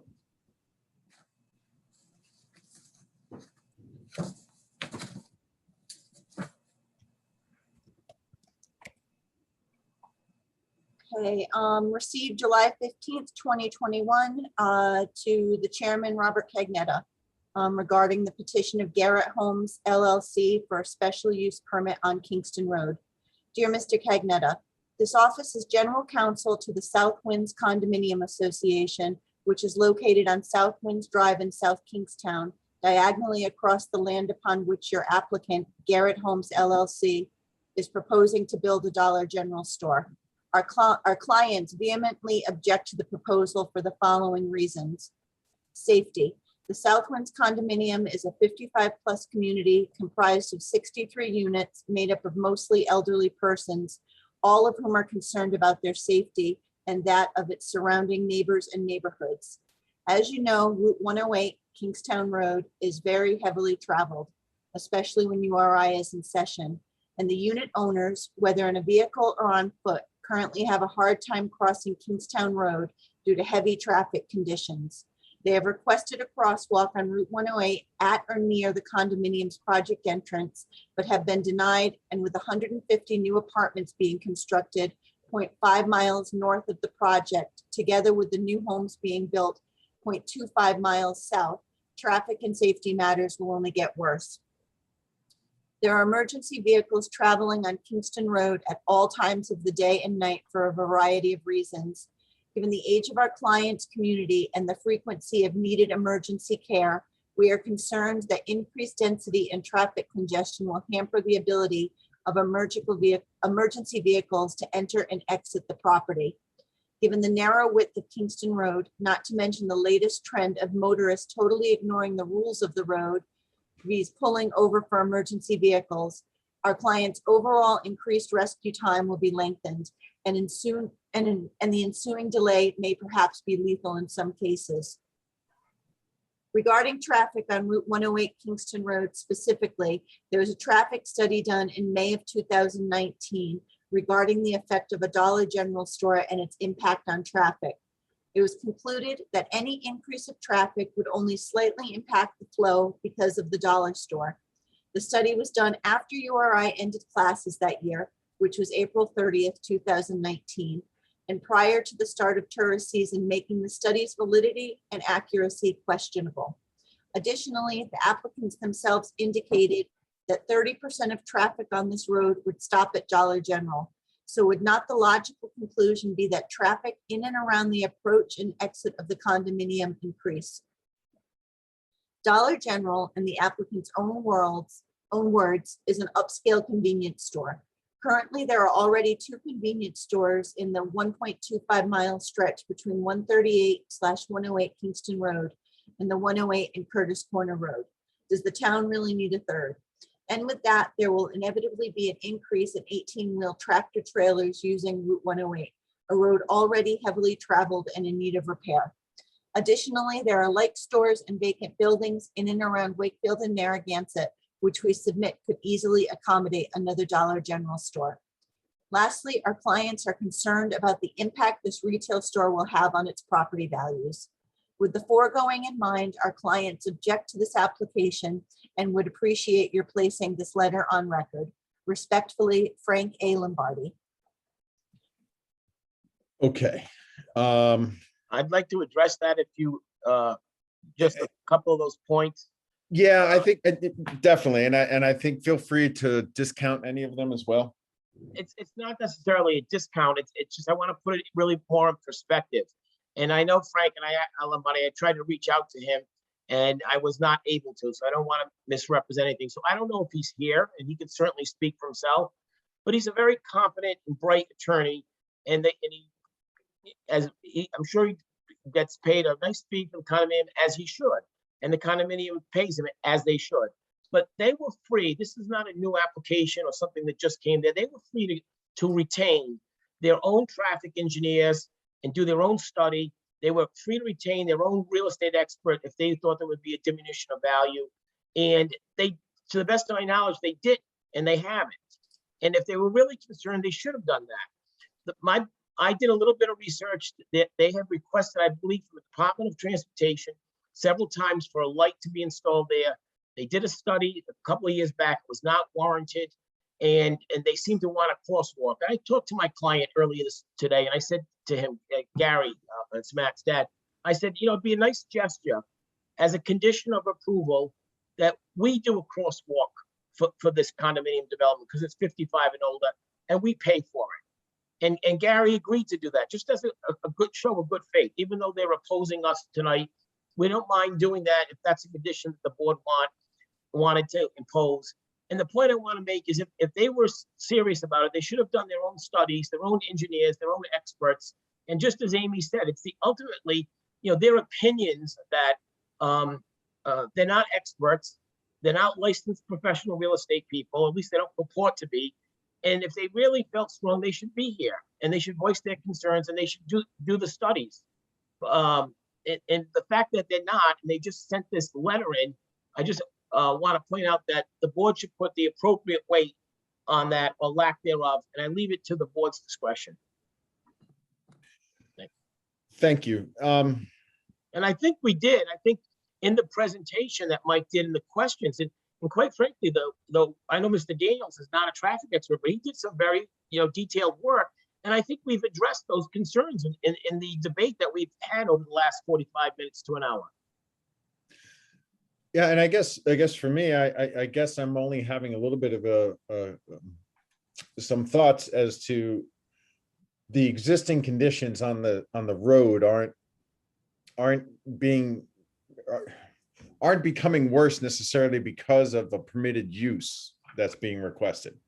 If I read the letter, and I don't want to be biased because I am, and I get paid to be biased, represent my client, but they seem to be more concerned with the residential development going on, and the residential development is the one that drives new traffic into the area. This is a convenience store, and the already busy traffic that everyone's talking about, well, the already existing traffic flow, for the most part, are going to be the ones who stop at the convenience store, not people going to drive 5 or 10 miles down the road for the convenience store. The reason these stores go where they are is because of the amount of traffic there. And if they're worried about exasperating a traffic situation, it's the new development. And I don't want to be on this call saying to this board or this town council, this planning board, or anybody say, don't let a new housing go in, because we have a housing shortage in Rhode Island and we need for housing, all kinds of housing stuff. But we have to balance that with the need that whenever you put in housing, people have to go to school. Their children have to go to, people have to go to work. Their children have to go to school. They play soccer after school. They go to the grocery stores. They go to convenience stores. And that's the driver. And I'm not a traffic expert, but I know that fact to be true from doing enough of these hearings, that it's the new development that dramatically increases. And the traffic generation, when you put a new home up, you get 2.2 children in the school system, and they're going back and forth. The parents are dropping them off. The parents are going to work and after school work. And that drives the trip generation up. Right. Thank you. Thank you. Board members, or Mr. Dion, did you want to add something to that? Yeah. Am I muted? All right. No, you're good. Thank you. We've got to check. Just the letter I think it just misrepresented something about 30% of traffic on the road is going to be going to the site. And that's not correct, because that would be about 300 trips to the site every day. And that's not what's going to happen. And I'd be hesitant to make a condition of approval to put a crosswalk in, because it is a state road. So RIDOT is going to be involved in any decision. There'll be a study that has to be done to see what they can do and whether or not it gets, rectangular rapid flashing beacons, or if it needs a pedestrian crossing light. So there's a lot of steps involved to that. Right. Because I think there is a state law with crosswalks you have to stop, so that would impede. We offer to pay for the painting or the striping of the crosswalk. Now, if the town didn't want it or DOT didn't want it, we wouldn't do it. But if they did, my client would come up with the funds for that. I should have been clearer, so thank you, Mike. I don't mean to imply that we would just go there overnight and plop it in. Yeah. I meant to say, following the normal process, we will absorb the cost on behalf of either the town or the state. And I don't know if the planning department even has it on its transportation improvement project list or tip list, but we would contribute the cost of the striping of it, which is not insignificant, but it's not astronomical either. if the proper authorities allowed it.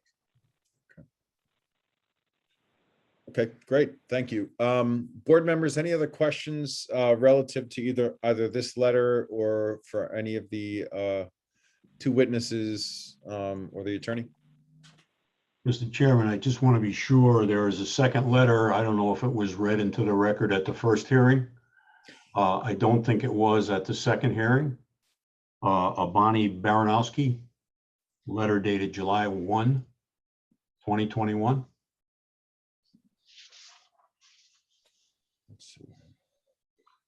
Oh, I read John's in, Mr. Dowling's, and there's another I missed. Yes, I've got it here. Do you want me to read it? please. Yeah, sorry. Okay, I'm gonna work out tonight here. All right. July 1st, 2021, Town of South Kingstown Zoning Board of Review. This letter is written in opposition to the petition of Garrett Homes LLC for a special use permit. It is my understanding that the hearing held on June 16th, 2021 has been extended to discuss traffic and the traffic study. These are the basis for my objections. In June 2018, I purchased my home at 61 South Winds Drive, and for 3 years have observed traffic on Route 108 Kingstown Road. I cross on foot from South Winds to the mobile station daily and exit South Winds with my vehicle onto Kingstown Road. I earned a PhD in statistics, tests and measurements, and had a 40-plus-year career in higher education teaching quantitative methods and research design, primarily in graduate management programs. I also taught the forecasting and econometric sections of the actuarial science review program and served as a consultant on numerous data collection and analysis projects. It is with this professional background that I raise serious questions about the traffic study that has been submitted. There are two foundational constructs to any study: reliability and validity. Reliability refers to the ability to replicate the results. If repeated, would we have the same results? Validity is an indication that the measurement process measures what it purports to measure. Reliability is required to have validity. In my professional opinion, the traffic study lacks reliability and therefore also lacks validity. Traffic volume is not constant, and in the time series vocabulary has seasonality. This is in part addressed by looking at weekday and Saturday timeframes. However, a major seasonal component is missing from the study. Kingstown Road is a major artery to the URI campus, and traffic fluctuates with the academic calendar. The study says that the data was collected in May 2019, but no specific dates are reported. The last day of classes for the spring 2019 term was April 30th. Final exams were held May 2nd, 3rd, 6th through 10th, and commencement held May 18th and 19th. May is not a typical month for traffic on this road. It probably has the lowest volume. If the data was collected in September, October, or any of the other months when URI classes are in session, I am certain the traffic counts would be much higher. There is a discussion of an adjustment for normal growth of 1% per year, but that does not address the impact of the URI academic calendar on traffic. 2 new residential housing projects will impact traffic: the 32 units on Curtis Corner Road, just west of the police station, and the expansion of the Tower Landings apartments north on Kingstown Road. The increase in traffic raises an important public safety concern. South Winds is a 55-plus community, and just north is Brookdale South Bay, a senior living facility. My 96-year-old mother lives with me, and I have had to call 911 in a life-threatening situation. It is not unusual to see traffic headed south stopped for the light at Curtis Corner Road, backed up to the mobile station in the late afternoon.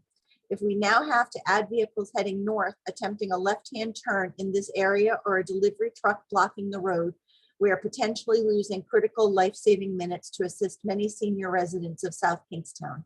Thank you for allowing me to voice my position and professional opinion on this matter.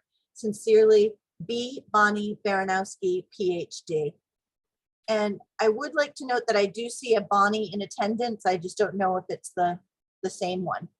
Well, if certainly if Bonnie would like to talk relative to this, based on some of the testimony we've heard so far, It might be interesting to know if there's a different opinion or evolved opinion. She's raised her hand. Okay, excellent. She just needs to unmute. Hello, this is Bonnie Baranowski. Yes, and could you spell your name, please? Yes, it's BONNIE BARANOWSKI. And you swear to tell the whole truth and nothing but the truth? I do. Please go ahead. As I say, I have lived here for 3 years and crossed the road every single day. Mhm. And so I have a very good opinion of the traffic flow on this road. Right. I am concerned about public safety as the primary concern for traffic. Right. And as have been mentioned, tractor trailers will be making turns into this property. Correct. Cars will be stopped making left-hand turns into the property. Mhm. And this can create significant backup of traffic. More than it does already for the other Yes. businesses? But this business is allowed. I mean, I'm sorry. this type of business is permitted to have in this location. And there are other businesses that can still move into this location or other locations on the road. Yes, but I mean, we are not the only senior community here. Right. There's So when also people- the Peacedale Housing, and there are a number of people from the Peacedale Housing Project who take public transportation. Right. And then how about all the housing units? that Well, are I gonna think, be I built in think we Queens? have to look at this as the big picture. But I that's think not we our make a job. mistake. I think we make a mistake if we just focus in on, this is what we're looking at now. We have to look at the overall. That's part of view the, that's the planning board's job, though. That's not so much our job. To look at the overall, that is. In terms of the cumulative effect of what is being built or what is allowed to be built in this area. It sounds like that, you know, that's a theme of the concern for many of the area folks. Is that cumulative effect? And it is. Yes. And that's a planning, that's a town council and planning board issue, more so than it is the fault of this applicant. Or not the fault, but the cause of this applicant, I guess. I mean, and I still find it, to me, in my professional opinion, it's incredulous that there would be less traffic when URI is in session than what they've observed. I've worked in higher education my entire life. Right. I know volume of traffic in various communities when colleges are in session. I have serious doubts about the integrity of this traffic study. They did take actual readings, though, both historical as well as current. During the academic year, I don't know if you've heard that. And Bonnie, I don't certainly, I don't know if it's permissible, Mr. Chairman. I just want to ask her, and I have a tremendous amount of respect. She sounds like an extremely accomplished woman, but you keep saying your professional opinion, but you've never testified as a traffic expert, have you anywhere? No, I have not. Okay, thank you. That's all I wanted to ask. And I thank you for sharing your opinion today. Thank you. Right, and I don't question the analysis of the traffic study, but I question the data that has gone into it. And I appreciate that. Thank you. Okay. Okay, board members, do you have any questions for Ms. Baranowski? That's Dr. Baranowski. I'm sorry, Dr. Baranowski, I apologize. No? Okay. Dr. Baranowski, is there anything else you want to add to that? No, there isn't. Okay. Thank you for the opportunity to speak. Thank you so much. Okay, Jess, is there anything else or that I had missed in terms of submittals for this? No? No, you'd read the original letter in at last month's. Yes, okay. So is there anyone else out there, Jessica, left? That, There's two other people, but no one else has raised their hand. okay, if any of those two remaining folks want to raise their hands, please do so now. If you wanted to speak in behalf or against. Okay. No, no one has. So Attorney Sakachi, what would you like, is there anything else you'd like to add to it, or? No, I've concluded the presentation, and I thank you for listening to us and hearing our arguments this evening, and we rest, Mr. Chairman. Okay, thank you. Board members, any other questions of anyone? No, okay. Is this do we need to close it, or it doesn't sound, I don't think we really need to on a Zoom, really. You know, the only thing I'll say at this point is that whatever motion the board makes tonight, I'm going to request that it's a motion to direct legal counsel to draft a decision in accordance with your vote. Because as you may know, the previous decision to deny the application was under appeal. So I want to make sure we're prepared in the event this goes to court. Okay. So why don't we start? Ms. Walsh, you want to start, or do you want to unmute yourself and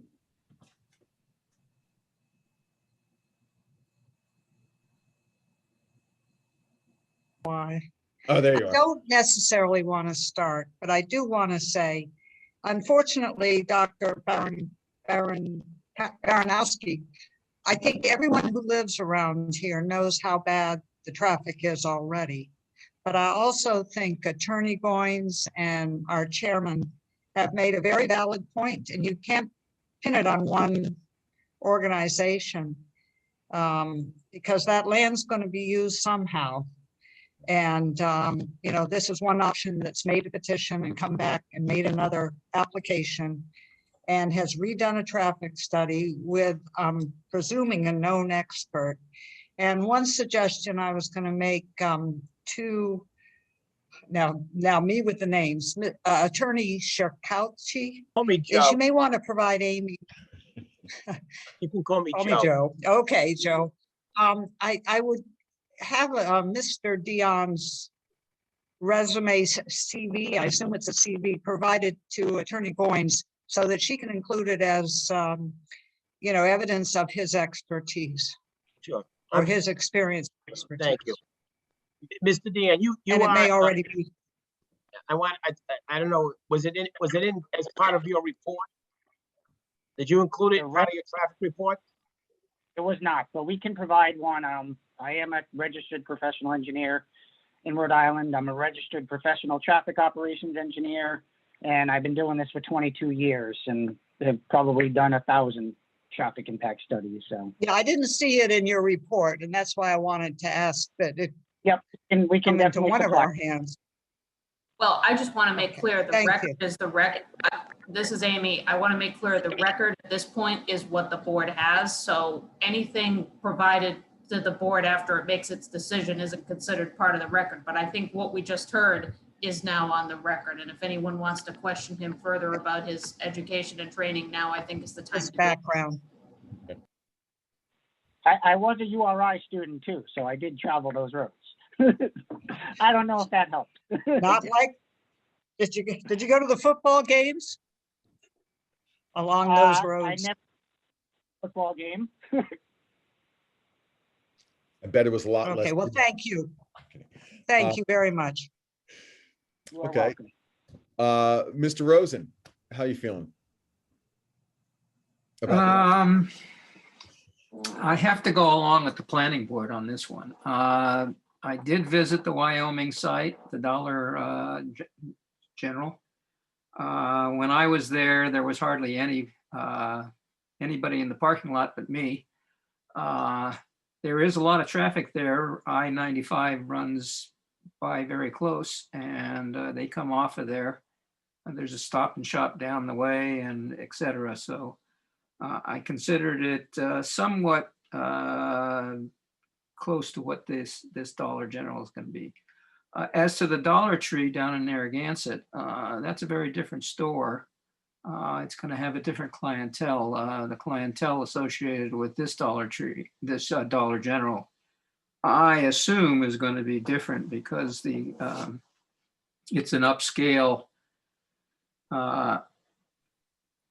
entity, and I don't think that, well, I don't know how students are going.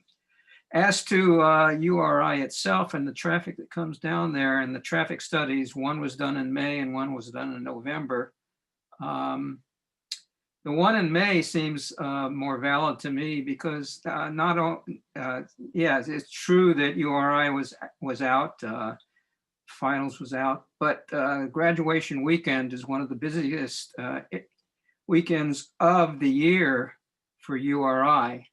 As such, there's more people here because every senior has 3 or 4 people in, and summer is coming on, Memorial Day is coming on, and so actually traffic during the URI classes, and I was a professor there,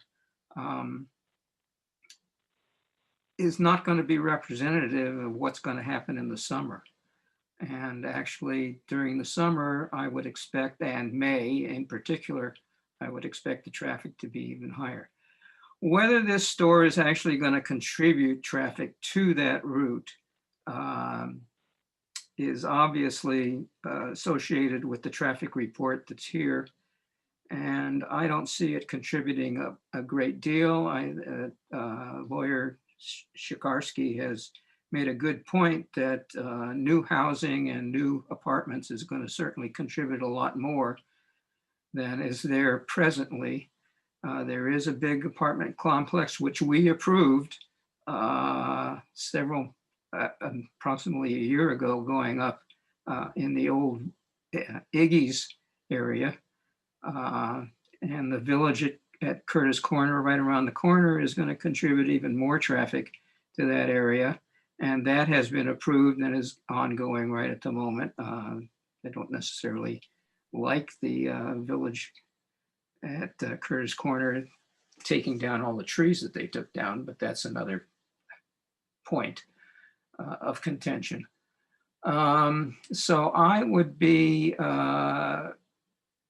favorably impressed to see a motion, but I don't know whether I'm prepared to present that motion at this time. It's a little complex. Great. Okay. Well, I appreciate that. Mr. Daniels. Thank you, Mr. Chairman.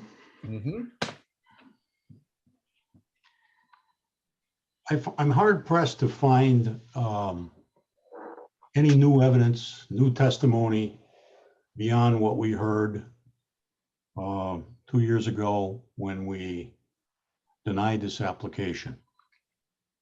We heard a traffic study at that time, we rejected it.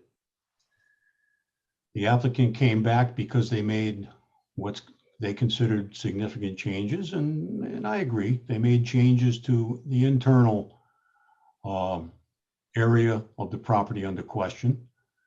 They revised the turning lane behind the building. They revised some ingress and egress, but it doesn't change the fact that left turns in and left turns out of this property on a highly trafficked route based on not only their observations, my observations and others are problematic for safety. And I would point out to the board that a special use permit requires that the applicant meet all the criteria as outlined in the ordinance. And one of those criteria is ingress and egress to the lot and to existing or proposed structures thereon, with particular reference to automotive and pedestrian safety and convenience, traffic flow and control, and access in case of fire, emergency, or catastrophe. This is an uncontrolled ingress and egress not far from a controlled signal. And that's problematic for me. I think the turning traffic in amongst a high volume of traffic and left turn traffic out is problematic and is going to end up in a situation that could very easily become unsafe and very easily become problematic with residential areas that are adjacent. They're not adjoining, but if you look across the street and go north, it's primarily residential until you get to maybe one or two commercial establishments, and then you have residential beyond that. So I don't think it is in keeping with the neighborhood, and I don't think it musters enough support, at least from me, to get beyond the one of the requirements in the criteria that must be met for a special use permit. Okay. Thank you, Mr. Daniels. Mr. Charkowik, how are you feeling?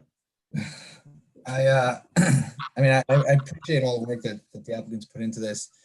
You know, the traffic study and the data behind it is somewhat complex and hard to fully comprehend. But I mean, being in this area and, you know, traveling that road daily, it seems like this is going to have a pretty adverse impact on the traffic.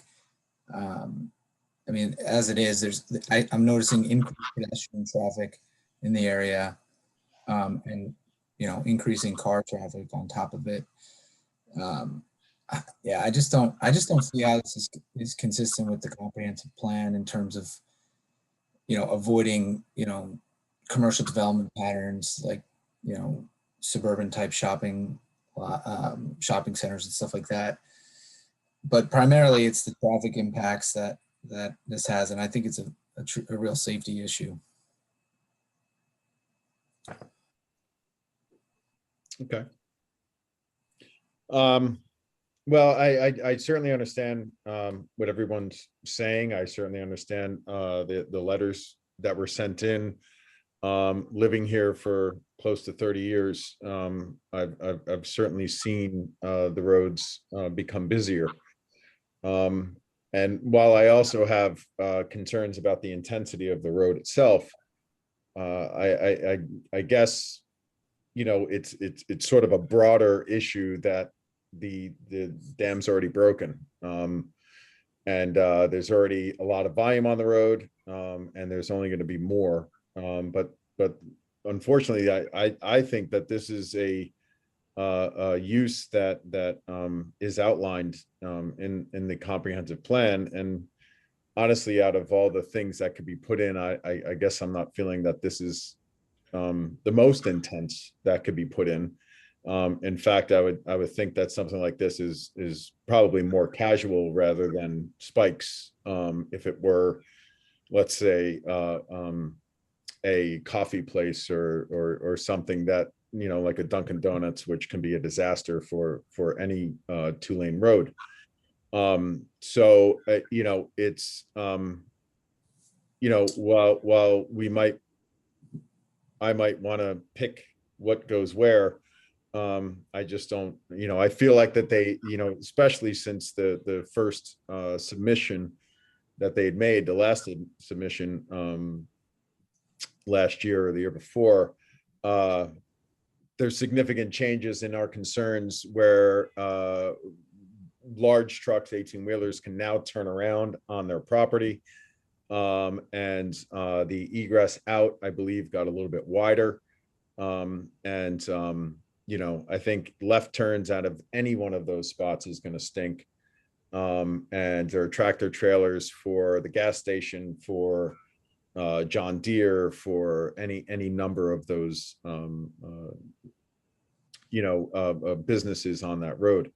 So I guess I'm not feeling as if the use or the impact is significant enough to turn it down, because it does seem to fit within what's the intention of our comprehensive plan. So I'd have a harder time saying no, but that being said, I think we do have a little bit of a mix going on, and we have, you know, I think depending on how folks go, it sounds like, I don't know if we have the 4 that would vote yes. But it seems like we do. So if, you know, someone would like to make the motion and knowing that it can be written for us and that we Yes, and I would conditional request that, approval? please. And we make a conditional approval, or we make the motion and then So the approve motion that you will tonight, write it? the motion tonight should be vote to direct legal counsel to draft a decision, and if it's going to be in favor, based on the board's discussion. And then you may mention a few salient points, but of course, this is all recorded and I'm here. And then what I would do is draw something up. If you want it to be reviewed and approved specifically next month, you could, or we could just do the default with all the decisions, which is, you know, staff approves them, and then Rob, I think you sign them, correct? Yes. Yeah. No, what, Jessica? I Jamie haven't done signs- it. Jamie signs the decisions. Oh, lucky you. Big power you got there. Okay, Mr. Chair? yes, Mr. Murphy. May I suggest this? I will take the chair if you would like to make a motion, because I think you expressed the will of the people that are supporting the motion, and I know that you're good at it. It's a complicated motion, and if you want to do it that way, I'm happy to do that. Okay, go ahead, Amy. So my request to the board is let me write this one because it may go to court. So that way we don't need to worry about what, you know, the specific language that's being said. I'll draft a decision that's consistent with the board's discussions, which you've expressed during the poll. Okay. Okay. So it could be anyone that can make that. You know, even you, Ms. Walsh, can no, okay. But I know I can make it. Am I muted? nope, you're loud and clear. Okay, I know I can make it. Someone's gonna have to feed me the words, more or less. I shouldn't be saying this to the recording. No, that's Okay. I've got the information here. And you don't And, have to read the whole thing in. All you just have to do is just Oh, read you it. don't want me to do the whole thing? No, because I read in the whole thing already. All you have to Okay. do is say, to make the Let me- motion to approve. X. Let me try it in my own words. Okay. Go for I it. make the following motion that we approve the petition. Am I okay so far? Well- Of, The motion should start with direct legal counsel to draft a decision approving the application. okay, perfect. It's different gonna from the repeat way we that. normally do it. And for everybody here at 11 o'clock at night, I apologize. This is my first I'm putting you on the spot. emotion. I know you are. I don't forgive. Okay, Mr. Chairman, I'd like to make a motion that Attorney Amy Goins draft a legal opinion on approving the petition. Am I okay? Yeah, draft the board's decision. Yes. Yep. On the special use for, I've got to find the petition, I'm sorry. LL Garrett. Here, I'll read this out. Garrett Homes LLC. Don't worry. For the petition of Garrett Homes LLC for a special use permit under the zoning ordinance. Okay. The Any motion more? was Nope, the motion was made to have Attorney Goins draft the decision based on our conversation. Is there a second? I'll second that. Second by Mr. Rosen. Any other discussion? Hearing none. Ms. Walsh? Yes. Um, Aye. Mr. Rosen? Aye. Mr. Daniels? Nay. Mr. Charkowik? Nay. Aye or nay? I'm sorry? Nay. Nay? Or, Oh, yeah, I'm voting against the board's decision to approve. Okay, so then if it's gonna be a denial, I need Tom and Casey to Okay. state their reasons for denial. And I want those in your words because that's what, that's gonna be the operative decision. So I'll need to have the reasons for denial stated clearly on the record. Okay. I'll go. I find that the special use does not meet all the criteria put forth in the ordinance.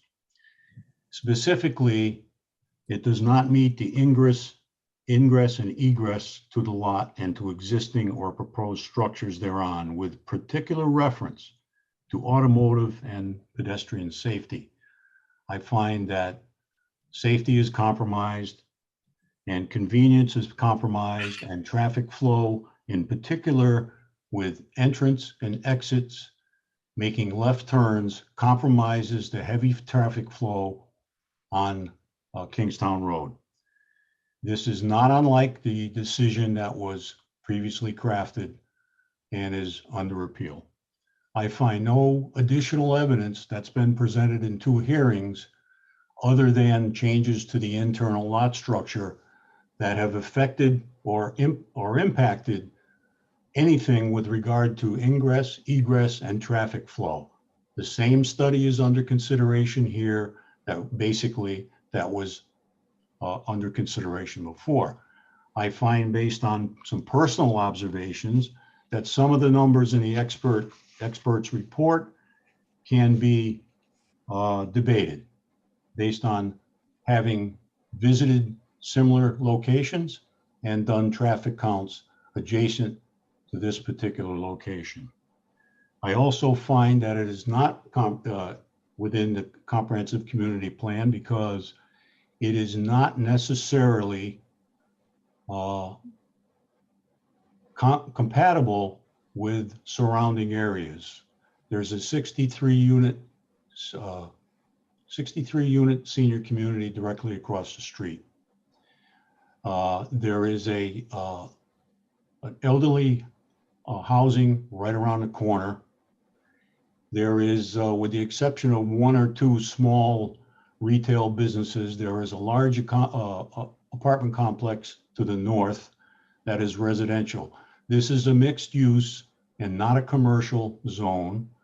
Therefore, we are not required to find that a commercial establishment necessarily needs to go there. It was designed mixed use for the purpose of not creating strip malls and adjacent retail businesses, as I understand the creation of the ordinance. And with that, I feel very confident in voting against this approval. okay. Mr. Charkowik, did you want to add to that? Yeah, I mean, I think another factor in considering whether this meets all the requirements of the ordinance, in addition to automotive and pedestrian safety, there's a mere convenience factor. Traffic flow and control is explicitly outlined in the criteria we're meant to consider in these decisions. And I also just want to point out that the Kingston Road Special Management District has been identified in the comprehensive plan as a road that has the potential to develop into commercial strips, which exacerbate problems, traffic problems, and create visual clutter. And I think that the addition of this this particular business would do exactly that. And so for that reason, I'm voting against it. Okay. Okay. Amy, is that enough? What you need? Yep, it's gonna be a denial by virtue of a 3-2 vote to approve, so that's fine. Okay, well, I want to thank Attorney Sakarchi and Thank the, you, Mr. Chairman, for the record, I please. just wanted to complete, I don't believe you formally voted because Amy said, I think Amy's agreeing with me. We will be appealing this. Quite frankly, I don't want to really get into it, but I think some of the reasons for denial are not germane, they're not relevant. They fall under the purview of the planning board, which has approved this twice. But that's why we have courts and judges, and I thank you all for tonight. I just ask you to formally put your vote on the record. Okay. So we'll take, so Susan, you made the, Ms. Walsh, you made the motion. So how do you vote? Aye, you vote aye. Mr. Rosen, Aye. Mr. Daniels, Nay. Mr. Charkowik, Nay. and Mr. Cagnetta, aye. So the Thank you. motion does not pass 3-2. I'm aware. Thank you. Thank you. Okay, so is there anything else that we need to go over besides? Okay, we have the Wednesday, June 16th minutes to approve. If anyone has any changes, let me know. If not, make a motion to approve them. Move approval. Okay, Mr. Rosen, all in favor? Aye. Aye. Okay. And is there anything else? Either Jessica or Amy? Attendance next month? Everyone good? August I'm good. 18th, August 18th. I'll be here. I'm good. Really here, What's I that? won't be here. we'll be really here at Town Hall. Yes, yes. We will. Are you there now? Or like, is that why I'm hearing echo? Oh, no. Jamie's the only one at Town Hall, right? It was just me and the custodian, Andy. Nice. Well, thank you all. I have to check with my wife, and I think I might have a problem if I go wake her up right now to ask. Can I? follow up? You can Yeah. just let me know. That's fine. Okay. I know that there's a trip planned at some point in August, but I have no idea when it is. Yeah, I have a trip planned August 15th, I think. And then one planned August 25th, but Is it just for I the day? think we'll be back on the 18th. Okay. I mean, we're only going to Philadelphia, so we should be able to make it back in time. I hope so. Don't go to the wrong parts of Philadelphia. You might not make it back. I'm gonna have to travel in October, Jess, but I'll let you know. It's Okay. for a new baby, but not mine. All right. Well, thank you all. And have a great It's night. tough. This is difficult. It's not easy. No, We're gonna see everybody in face to face next time. yes, yes. Oh, and then yeah. it's, Oh, Does that's that mean gonna be a it's- new experience. is That'll it be a easier, relief. Bill? Yes, Much easier, Quicker. right? yeah. I hope so. Much easier. I I- hope we don't have to wear masks. Gotta wear pants too. So I am on vacation that week, so just so you know, if anyone needs to get in touch with anyone the week of the zoning hearing, you're gonna have to reach out to Jamie, because I will not be Okay. available. We'll be sure to bother him, so he never wants you to go on leave again. Is there anything that us newbies need to know about how we conduct this in person? I mean, is there any? specific place we can We'll hear it? make sure it's gonna go very smoothly. Yeah, they will. It's a lot easier, yeah. Casey, I didn't know you were new. Oh, yeah, I'm a rookie. On the other hand, I don't know if I heard you make any motions yet. No, you have. You have. I'm slow to draw. I'm slow on the draw. I gotta be more prepared. These guys are quick. You're an attorney, you should do it. It should be piece of know. cake for you. And I really appreciate, I think I'm it's sitting there Bill writing stuff and down, Tom, and you go out and look at the sites. I keep saying I'm gonna go out, and then I look at the Important. map, the aerial view, but I'm gonna go out there this next month. Well, it's a nice ride and I think it's worth it in the long run to get a, to get a feeling for what people are asking for. To see it from the ground level, not from the aerial view. And you discover a lot about South Kingstown that you never knew. Indeed, 45 years, I never knew some of the things were there. indeed. Well, that's going to be interesting, but thank you. Well, thank you all. Have a Thank good you, night. Rob. Motion Thank to you for adjourn. showing us your dog. Night, everyone. Your Move to adjourn. security. your Motion to comfort adjourn. dog. All right. All in Aye. favor? So moved. Have a great night, all. Thank you. Night. Night. Night.